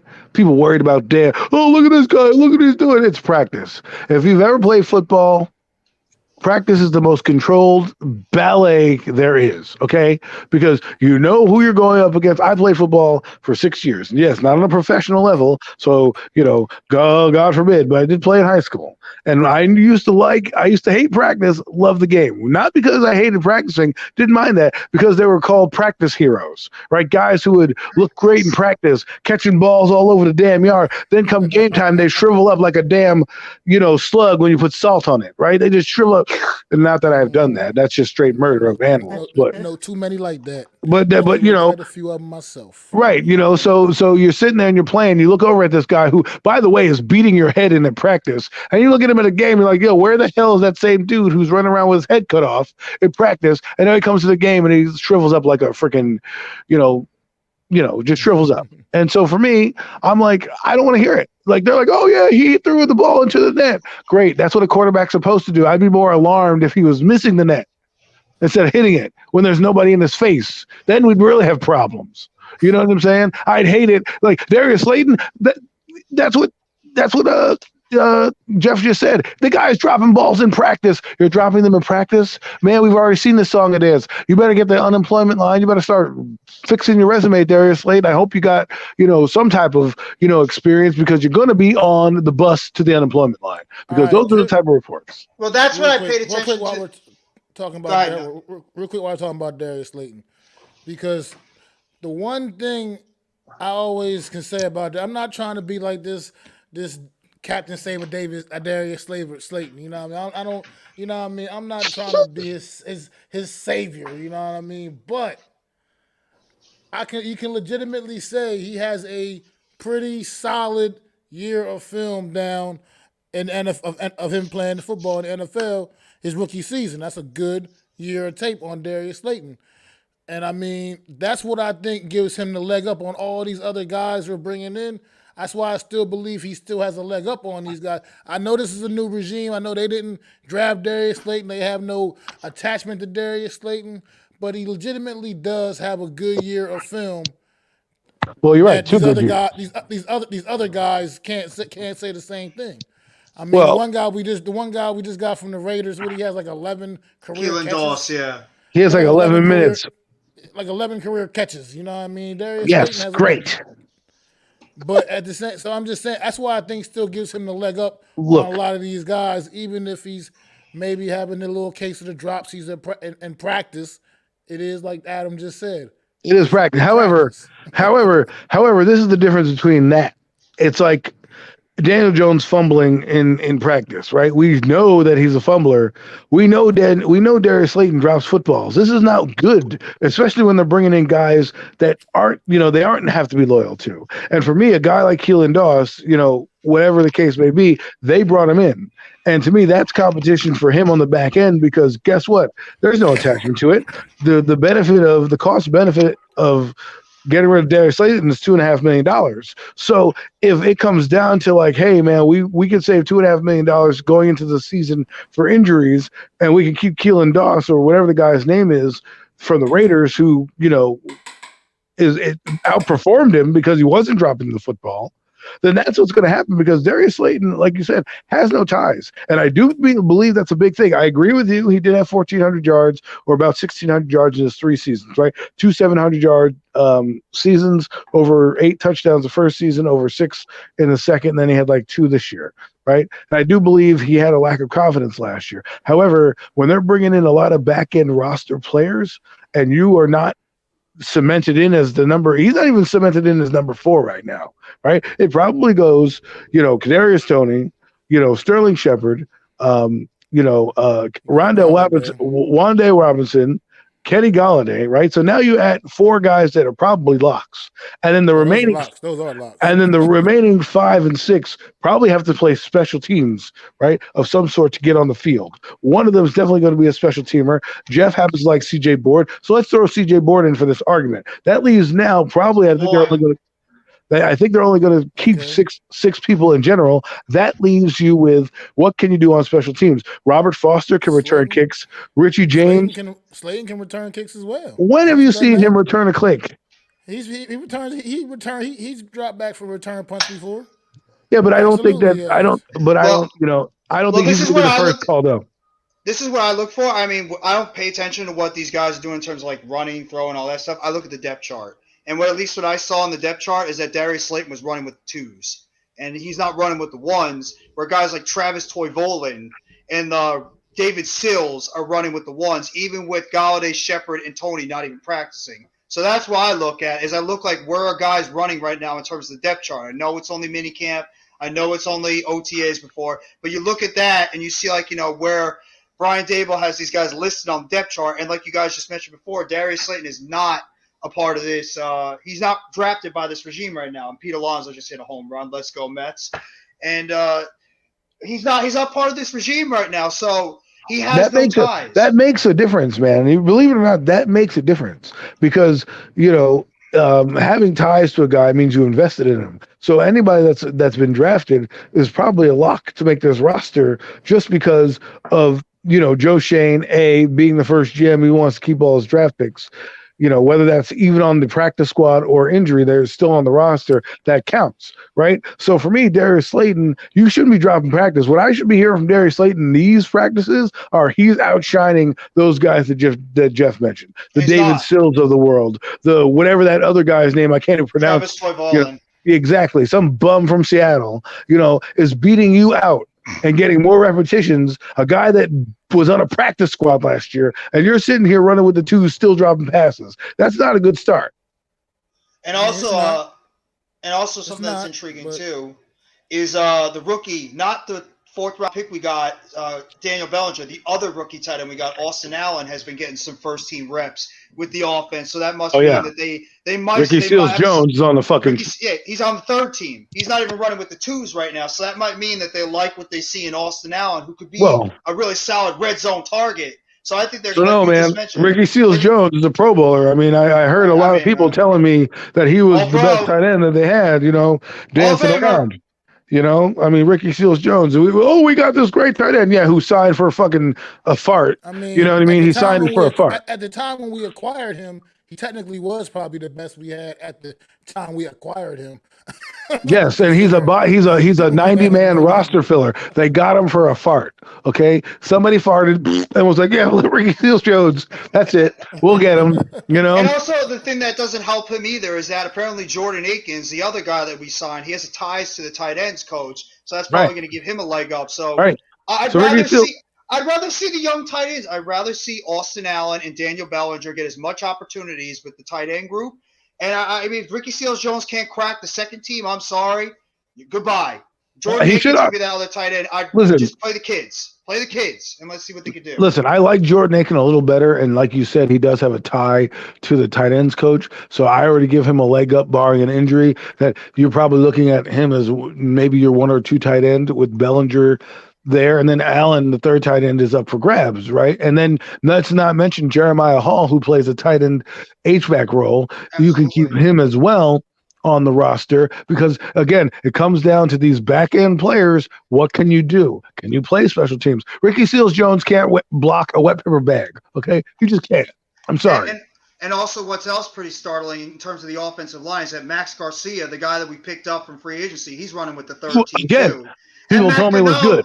And Matt Gano, who we signed to potentially be that swing tackle, with Andrew Thomas not even practicing, he's not even getting reps at left tackle right now. It's actually been the rookie Josh Suzudu, and Corey Cunningham has also been getting some reps at first team. So he's not an exception though. First team.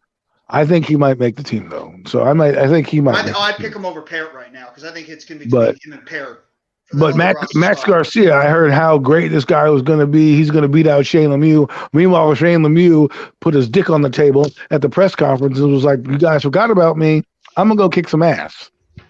Okay? So, I mean, and I watched some film on that Azudu kid. He actually played a lot of tackle in college already. So I know that I rather have him focus at guard because if that's where he's going to play, that's where he should stay. But I know why. I can see why they moved him out there. I know Zion. We've been talking. What are some of your thoughts?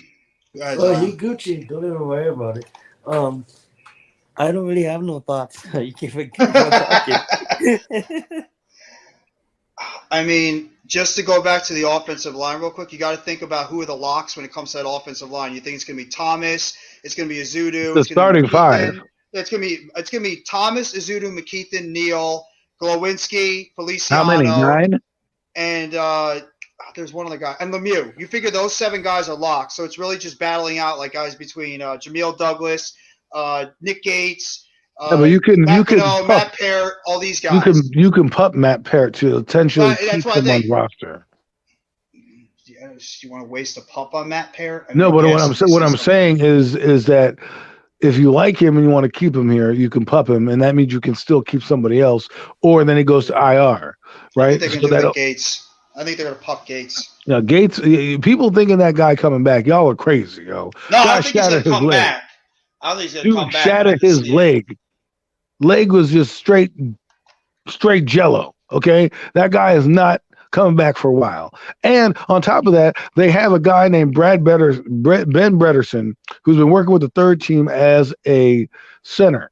Now, people might be asking, well, why does that matter? Well, the guy in front of him is Jamil Douglas, and the guy in front of Jamil Douglas is Joe Feliciano. What is the thing? Coincidence with those two guys? They both are on 1-year deals. So if you're making Ben Bredesen get the reps with the third team to give him some familiarity on how to run the offense as your center, maybe going into next year, the Giants won't be in dire need of a center. They'll have a guy in-house that they've groomed for the year and say, okay, here we go. We not saying that Ben Bredesen prevents you from either acquiring a guy via the free agency or via the draft. I'm just saying you'll have a guy in place who already has your offense who you can try to get familiarized with the center position. And also Shane Lemieux has that experience of playing center as well. So I agree there. If you want to maybe slot him in at the center position, you get a look at that. Maybe you have Azudu and McKeithen, the other rookie from UNC, who's actually looked pretty solid. You could have them battle it out for one of those guard positions. So you have the youth on that line with Bredesen. I don't know if Bredesen's going to make the roster, and then Lemieux is the flexibility. I don't agree either. I'm just saying it looks like to me the Giants have a contingency plan going with like what you said. They're making versatile linemen because Jamil Douglas is not going to be here next year. One of those two guys, Feliciano and Douglas, are not going to be here. They both may be gone. So to have a guy in-house that if they both walk, we have Bredesen who's taking some snaps at center. We're not going to be at dire straits come April when we need to run our OTAs. Great job. Now, again, everything's going to change next year. I think Azudu going forward is going to be one of the guards at some point, depending on what happens. I do agree with you. I think Shane Lemieux may move to center. That's one of my dark horses to be center, actually. I think he's going to move to center, and they'll move Azudu to his position. And then your line at some point will look like, probably in 2023, probably be what? Thomas, Azudu, Lemieux, Glowinski, and Neal. Right. And then you can draft a center in the third round or second round to be like, all right, well, this is the guy that's going to eventually replace Lemieux, a natural center, a guy we can bring up in our system, can develop, get stronger, because a lot of these rookies come in, they're not strong. Well, you get a guy that you're drafting because you already have a guy keeping the seat warm for him. He can learn the ropes, then come in. Then Shane Lemieux, you can do whatever you want, make him the swing tackle. He's like David Deal to me. He's a guy that I think will be here for a while and be a utility player in the latter part of his career at some point where he can just jump in and be a guard, a center, a tackle, whatever you need. And then you have that McKeithen kid that if eventually Glowinski, he's only right. I think that'll be right. Then McKeithen will be your other guard. Then you can have your long-term guards right there. So you can have your guards and your tackle position set long-term. If Glowinski doesn't work out completely, or if you eventually want to move on from him in 2023, you have McKeithen and you have Azudu as your guards, and you have Thomas as long as he stays healthy, and you have Neal as your tackle. So they're set. They're doing exactly what they should be doing. That's drafting young offensive linemen, developing some of them behind some veterans that they picked up on 1-year deals, and then eventually you could push them into the starting lineup the following year, which I like. I think Azudu can even compete for that left guard spot. I wouldn't be shocked if he beats out Lemieux for left guard spot at all. So, well, Neymar says I would rather David Sills for wide receiver, tight end, and I would like Daniel Bellinger as first tight end and Austin Allen as the second tight end. So like these guys, this is why I'm looking forward to in training camp. I'll break it down for you. I'm looking for the battles at tight end. I'm looking for the battles at the back end of the wide receiver position. The DBs I'm interested in. Who's going to emerge as the cornerback number 2? That's an intriguing storyline for me. Offensive line. Right. The other storyline is what Julian Love are we going to get? Are we going to get a guy who's going to be adequate that we're going to extend and be our free safety, or is it Dane Bellinger or that Yusef Calker guy going to come in and take his spot? How well is the defense going to play when the game is on the line? These are a lot of things I'm looking forward to in my training camp preview. And one of my favorite things is the back end of the roster. I love preseason, and I love preseason for this reason. When you get like McFadden, you haven't heard much about him because obviously the pads haven't gone on, but that's a guy I'm keeping an earmark on, as well as Carter Coughlin and Cam Brown. I mean, I'm looking at these guys going forward to see who's going to make the roster, what things they present to us, because I don't think C.J. Board's making the roster. However, Jeffrey disagrees. He likes C.J. Board. So these are guys I'm going to keep earmarked going into training camp to figure out, A, if they're going to make the team, and B, let's see how this roster is constructed. going That's forward. what I I was gonna like what say. they're How doing. we gonna break the ground? I mean, they might keep 2 fullbacks again. You never know. Mhm. It's Right. like, nah, we know that's not gonna happen. We know Well, Absolutely. that. but they might, but no, but Mac, they might keep a fullback because I heard that they wanted an H back coming out, and they got this guy Jeremiah Hall, who's played fullback, tight end, and all things in between. So he Oh, I'm is okay good with as. 1, but just don't Huh? keep 2. I'm okay with How 1, many just undrafted don't keep how 2. many undrafted free agents do you think are going to make this team right now? Because that's another thing. How many undrafted free agents are going to Well, make I this mean, squad? we could technically go down position by position and say right now, I think they're going to keep 3 quarterbacks. I think Davis Webb is making the team. Running back, you have nobody behind Barkley. I mean, don't give me Matt Burita. The guy, is injury. He's like a Sterling Shepard of running backs. Okay. So they have lack of depth there. I'm intrigued by Antonio Williams only because he played in the Buffalo system. So I'm intrigued if he'll Intrigued do by something. Corbin. The Corbin And kid is my big Gary intrigue. Brightwell, like, what is he going to do? Like, they brought him in for special teams. I don't know if he makes the ball club at all. Then you go down to the fullback position and you have Jeremiah Hall. I think he's pretty safe unless he does something stupid or injures himself. The tight end is an intriguing spot because they have a guy like Myrick who also plays H back, but is not a guy I would really want moving forward. Allen, they spent a lot of money to get him in undrafted free agency. I like his game all around. I think he'll be a red zone threat. Daniel Bellinger is probably going to be the starting tight end in my eyes. I just think he's just doing that well. Ricky Seals-Jones probably in the unemployment line, and Jordan Aiken probably makes the team. So the offensive line, we already discussed that. You look at the D line, right? It's interesting. What are you going to do with Dexter Lawrence? Is he going to have a good season as nose tackle? I don't know. That's an intriguing battle you got, right? You have Justin Ellis there, who has Mac has as many sacks as Justin Ellis does. Okay. You have David Moa, who, great job. He probably is going to end up in the WWE at some point. That guy, he's just big, right? You got rid of Raymond Johnson. You have DJ Davison, who they like and is a draft pick. So I don't think Moa is going to make the team, right? You got that Hitton kid as well, the undrafted free agent from right. He Michigan. probably That's makes no big deal. well. He may make the team over DJ Davison because I heard that he's a draftable guy. But we'll see. And then you have like Leonard Williams. What kind of year? What is Wink Martin going to do to that guy? And please don't give me Jihad Ward. Somebody told me Jihad Ward was, a starter and a leader. I'm like, no, that guy is booty. Okay, he's an average player. Look at his salary. Nobody was banging down the door, lining He's up a rotational player. to sign up Jihad Ward. They were like, oh, you want Jihad Ward? Go ahead, have him. He played for Jacksonville last year. And look at them. If he was so good, he wouldn't be leaving Jacksonville and coming here. He's familiar with the system. He's going to be a guy that can help, relay Wink Martindale's information, say, hey, this is some of the things that he likes to do. These are the concepts with this position if you play it like Leonard Williams. Good job, right? Blake Martinez, how is he going to fare coming off the knee injury? Will he be in this defense? He was built for Patrick Graham's defense, very, very much so. Will he fit in Wink Martindale? So there's so many things that are going on with this team that are intriguing. And that's why I'm just like, I'm more interested in training camp because, look, injuries are going to happen. Kayvon Thibodeau is already injured. Who knows what's going to happen with him? Kadarius Toney, not off to a good start with your second season, regardless of it being lame. These are the things I'm looking for. I'm just excited for training camp. July 26th, people. Maybe we can all meet up there. Who knows? Real quick before we get out of here, just want to update the New York Mets. Wrap this series up in Anaheim with a 4-1 victory over the Anaheim Angels. And excuse me, they're the Los Angeles Angels, or whatever the hell they call it. Anaheim, come on. The Angels. Come on, you gotta stay up with that woke name of the Los Angeles Angels of Anaheim, okay? Los Angeles Angels of Anaheim, okay, yeah. The LAAs. To quote the great Howie Rose, put it in the books. The Mets win.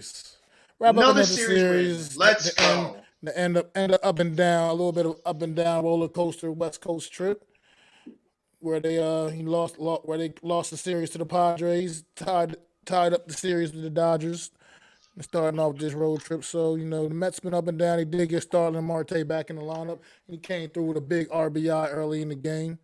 So good to have him back in the lineup. Did we touch on the NBA? No, we didn't. Yeah, we did. We absolutely did. We didn't touch on the finals yet. Yeah, we did. No, I don't think we did. I don't think we touched. We touched on No, we did not. We touched on the memory of the NBA and Yeah. laughing about Dr. J and the Dunkers, but we have not. We don't have to. We don't have to touch on it much. I was like, man, we have such a great conversation. We didn't even need to talk about the NBA. It's actually been a great series. It's actually been a great series too. I forgot about y'all this week. Nobody cares. They're not listening. Series is tied, headed back to Golden State. Who needs game 5 more? Oh man, Boston. Yeah, Boston definitely. Yeah, I'll go ahead, Boston. I agree with that 100%, gentlemen. I mean, Like if they don't win that game, it's not necessarily over. But now you're looking at 2 games you have to win where you could be in the driver's seat, going back to Boston, because you go back to the Warriors, there's no chance there's less than 50-50 chance you're going to win that game, right? Especially with that crowd. You want to be in the driver's seat. So if I'm Boston, I'm putting all my resources into trying to win the next 2 games so I can be an NBA champion on my own floor. Boston's just got to get back to what they were doing in the previous games. They got to go back and dominate the boards again. They got Andrew Wiggins was doing a great job on the boards and defense. The Boston Celtics got beat at their own game in Game 4. I mean, Curry was just always just unstoppable that game. Curry was making everything. So Boston just got to get back to what they were doing, and that's cleaning up the boards, getting those post baskets. So they're a bigger team, and they just got to play that defense that they were playing before. And they got to win in Game 5. It's crucial for Boston more than it is for Golden State. I agree 100%. Like you said, they just you can't set yourself up to already go into the next couple of games knowing you're gonna have to win this series. You're gonna have to go back out to San Francisco and beat Golden State on their home court, man. In a Game 7, you just can't. And that building is tough. Yeah, you can't. You can't set yourself up for that. I think you gotta try to get this one here and then wrap it up at home in Game 6. But we'll see what happens, man. Twice. It's a great series, though. I mean, it's a hell of a series so far. So. Can't believe we almost forgot about the NBA this week. How did that happen? Listen, I will not let you forget. I'm an elephant and I don't forget things. So I really thought we covered it. That's weird. No, because we talked about the dunk contest and then Michael Jordan for the memory, right? Yeah. And I don't think we went down. We didn't went down the NBA road. We just kind of glossed over it, right? Because we went with the NHL and all that other stuff. So we didn't really touch on baseball that much either. Right, jam-packed show. That's what happens when you're having fun and you're having great discussion. So, I mean, I did have this up here for a topic in baseball, but we didn't really get to it. But we already been going almost 2 hours, and the Yankees are just steamrolling over everybody. And it's funny that I use that terminology because they steamrolled whoever the hell they played today as they threw 18 runs up on the board. So, New York Yankees, pay Aaron Judge. I love Aaron Judge, but I think that the Yankees. They need to win in the postseason because they do that. They're a great regular season team, but then sometimes in the postseason, it's all of a sudden the bats just lock up, and it's like I'm worried that when they get into a series that's going to come down to pitching and strategy is where they're going to show their true colors, and Aaron Boone will make the critical mistake of either pulling somebody or just not trusting his lineup and doing something where he's just going to mess it up, and that's what he's done the last few years in the playoffs, where it's like, why did you do this boneheaded play? Why did you not put in Chapman earlier or something like that? So I'm just worried right now because, again, it is June and they are flying high. But when they get down in the nitty gritty, because teams get better as they go, will they be able to handle it when the situation arises in September? Chapman's not even closing anymore. I think it's Clayton Holmes. I believe that's the closer now. But what I'm saying is, like in the playoffs last year when guys were hot, he didn't really stick with them. So I agree with you. The Yankees do need to step it up in the playoffs. They do a great job in the regular season, but these bats are going to come alive. How many times have I seen this story the past 4 or 5 years? Like the Bronx Bombers lighting up the yard everywhere you go, boom, boom, boom, boom, hit home runs like nonstop. Then all of a sudden, in the playoffs, their bats hit like a wall, and then they're struggling to manufacture runs because they live and die by the home run. Mm-hmm. Even though this year they are manufacturing runs this year, but I'm just worried about that. That's what I'm worried about. This team seems to be getting it from everywhere. This lineup is just loaded. And the pitching's been good too. by Aaron Judge, but it's the whole damn lineup, man. These Rizzo's guys been get on great. base. They score Stanton's these been great. 18 runs a day. Score these 18 runs a day on 17 hits, man. That's just getting it done. That's definitely how you get it done. And the fact that you can translate those 17 hits into 18 runs, that's Is scary. that like that's like an NFL? That's like an NFL score. And can we give credit where credit is due? Luis Severino, a guy that's been pretty much out, it feels like, the past 2 or 3 years. He's come back this year, and he's had a hell of a season so far pitching for the Yankees. He's done a great job. He's actually felt, not besides Nestor Cortez, who's been unbelievable for the Yankees, Luis Severino has had a bounce back. He's had a bounce back career. It looked like his career was going to spiral out of control because of injury issues. He's come back, and he's arguably been the second best pitcher on that team behind Cortez. And it feels like Garrett Cole, the $300 million man, is like that third or fourth pitcher right now on that team because he's been struggling too. But just got to give props to Severino for bouncing back after a couple of injury-riddled seasons, and he's having himself a hell of a season so far for the Yankees. And one more question for the Mets, real quick. Do the Mets, you know what I mean? Do they think they need to be a little bit concerned, a little bit, as you see a lot better play in the NL East coming up here with the Atlanta Braves now up over 500, the Philadelphia Phillies up over 500. Since they fired Joe Girardi, the Philadelphia Phillies did lose today, but they have been on a tear. And them and the Atlanta Braves are starting to gain a little ground on the New York Mets. The Braves coming in today, the Braves were only down 5. We're only back 5 games from the Mets. They got that's closest anybody but stepping to their heels all season. I think the Mets got to be a little bit concerned and start. Mac, there's 2 guys we have to remember. We know as Mets fans that are coming back soon. Those 2 big aces, they're coming down the pike, and they're ready to return to that rotation soon. So that's going to give that Mets team that much stronger of a chance to pull away later on. When you can get 2 guys like Jacob deGrom and Max Scherzer, which feels like 2 mid-season trade deadline moves, coming back to your team, I'm not worried at all. I'm not worried about the Braves. I'm not worried about the Phillies. Wow.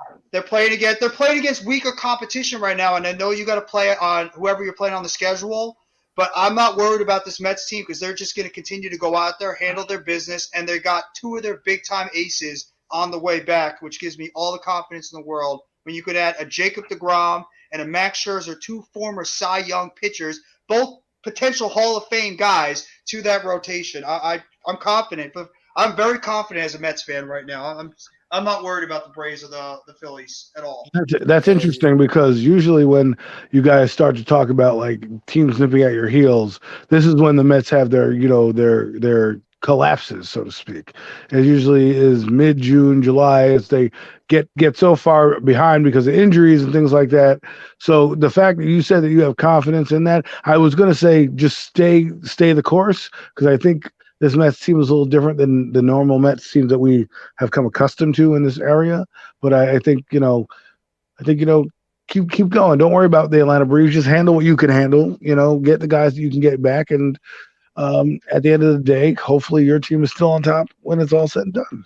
And Adam, the reason why I feel more confident too is because they had a manager the past couple of years who was a little bit suspect in Luis Rojas, who wasn't really, that he wasn't a manager that had bestowed a lot of confidence on the team. Whereas now you have a guy like Buck Showalter, who he seems to have molded this team's image into what his personality is. And that alone as well just gives me the confidence. Plus the beautiful money of Stevie Cohen. Mac, we know that.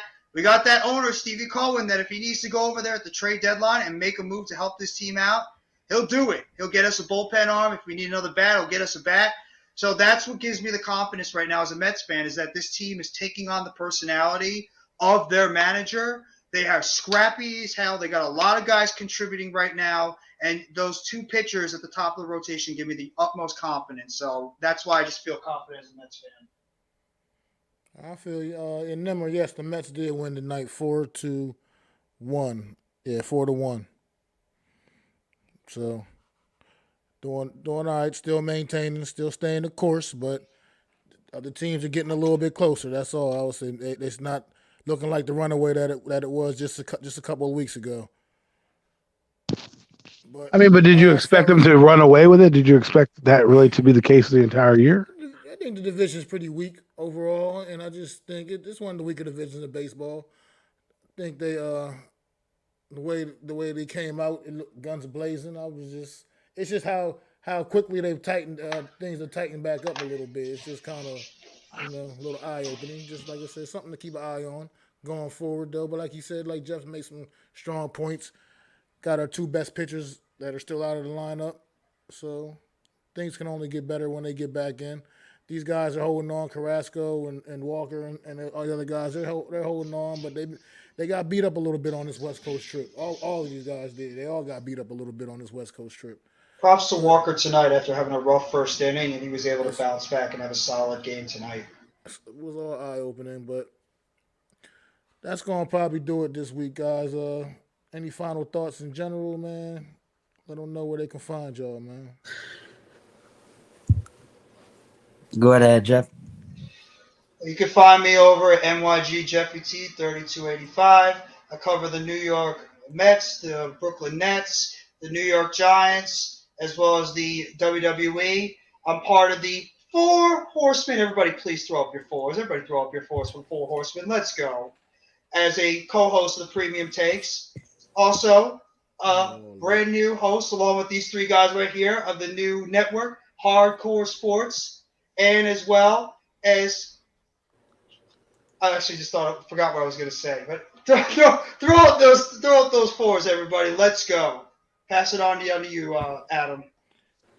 Well, it's Adam Costas. I'm your boy. I do the Hurry Up. Occasionally I do the Hurry Up Live. It's a show where I talk about everything NFL, anything sports. It's been predominantly football recently, but I talk about any topic that comes up. But look out for that. I'll be dropping videos throughout the summer here and there with the Hurry Up, but we also have premium takes that we do. And obviously these brilliant gentlemen that we have on this panel that give you every different perspective of every different sport.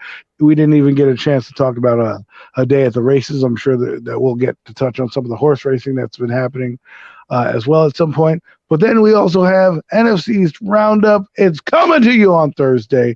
It's going to be a training camp preview. Me and Mac the Giant Fan are going to break it down NFC East style for you guys. It's going to be fire. So if you like what you hear, subscribe up to us and keep listening because we love entertaining you guys. You catch me at Zion Zenith. Thank you guys all for tuning into the show tonight and continuing to support us and our venture here on YouTube. Thank you for all my co-hosts for making this a wonderful episode. Please go subscribe to all of them as well. You guys all have a blessed night, and bless up. Thank you, everybody. Yeah, like you just said, thanks everybody for tuning in, man. Appreciate everybody in the chat. Appreciate the constant love y'all show us each and every week. Bringing the Premium Takes podcast to y'all. Love riding with these gentlemen right here, man. These is my guys. Let's get it. Definitely go show them all some love. All their links is down in the description of this video. You'll find all their links to all their channels, man. Go show all these guys some love, man. Sub up to their channel. This is the Premium Takes podcast in conjunction with Hardcore Sports. Make sure you tune in Thursday to the real deal NFC East Round Up. Let's go, baby. Yeah, damn, I don't do it any service. I'd like to thank you all for listening. If you was feeling this, please take time to subscribe and smack them likes. Feel free to drop a comment. Let me know what you think. Don't forget to ring that bell so you know when I'm dropping new content. It's your boy, Mac the Giants Fan. You can find me on Twitter, YouTube, and Facebook at Mac the Giants Fan. That's MacDa Giants Fan.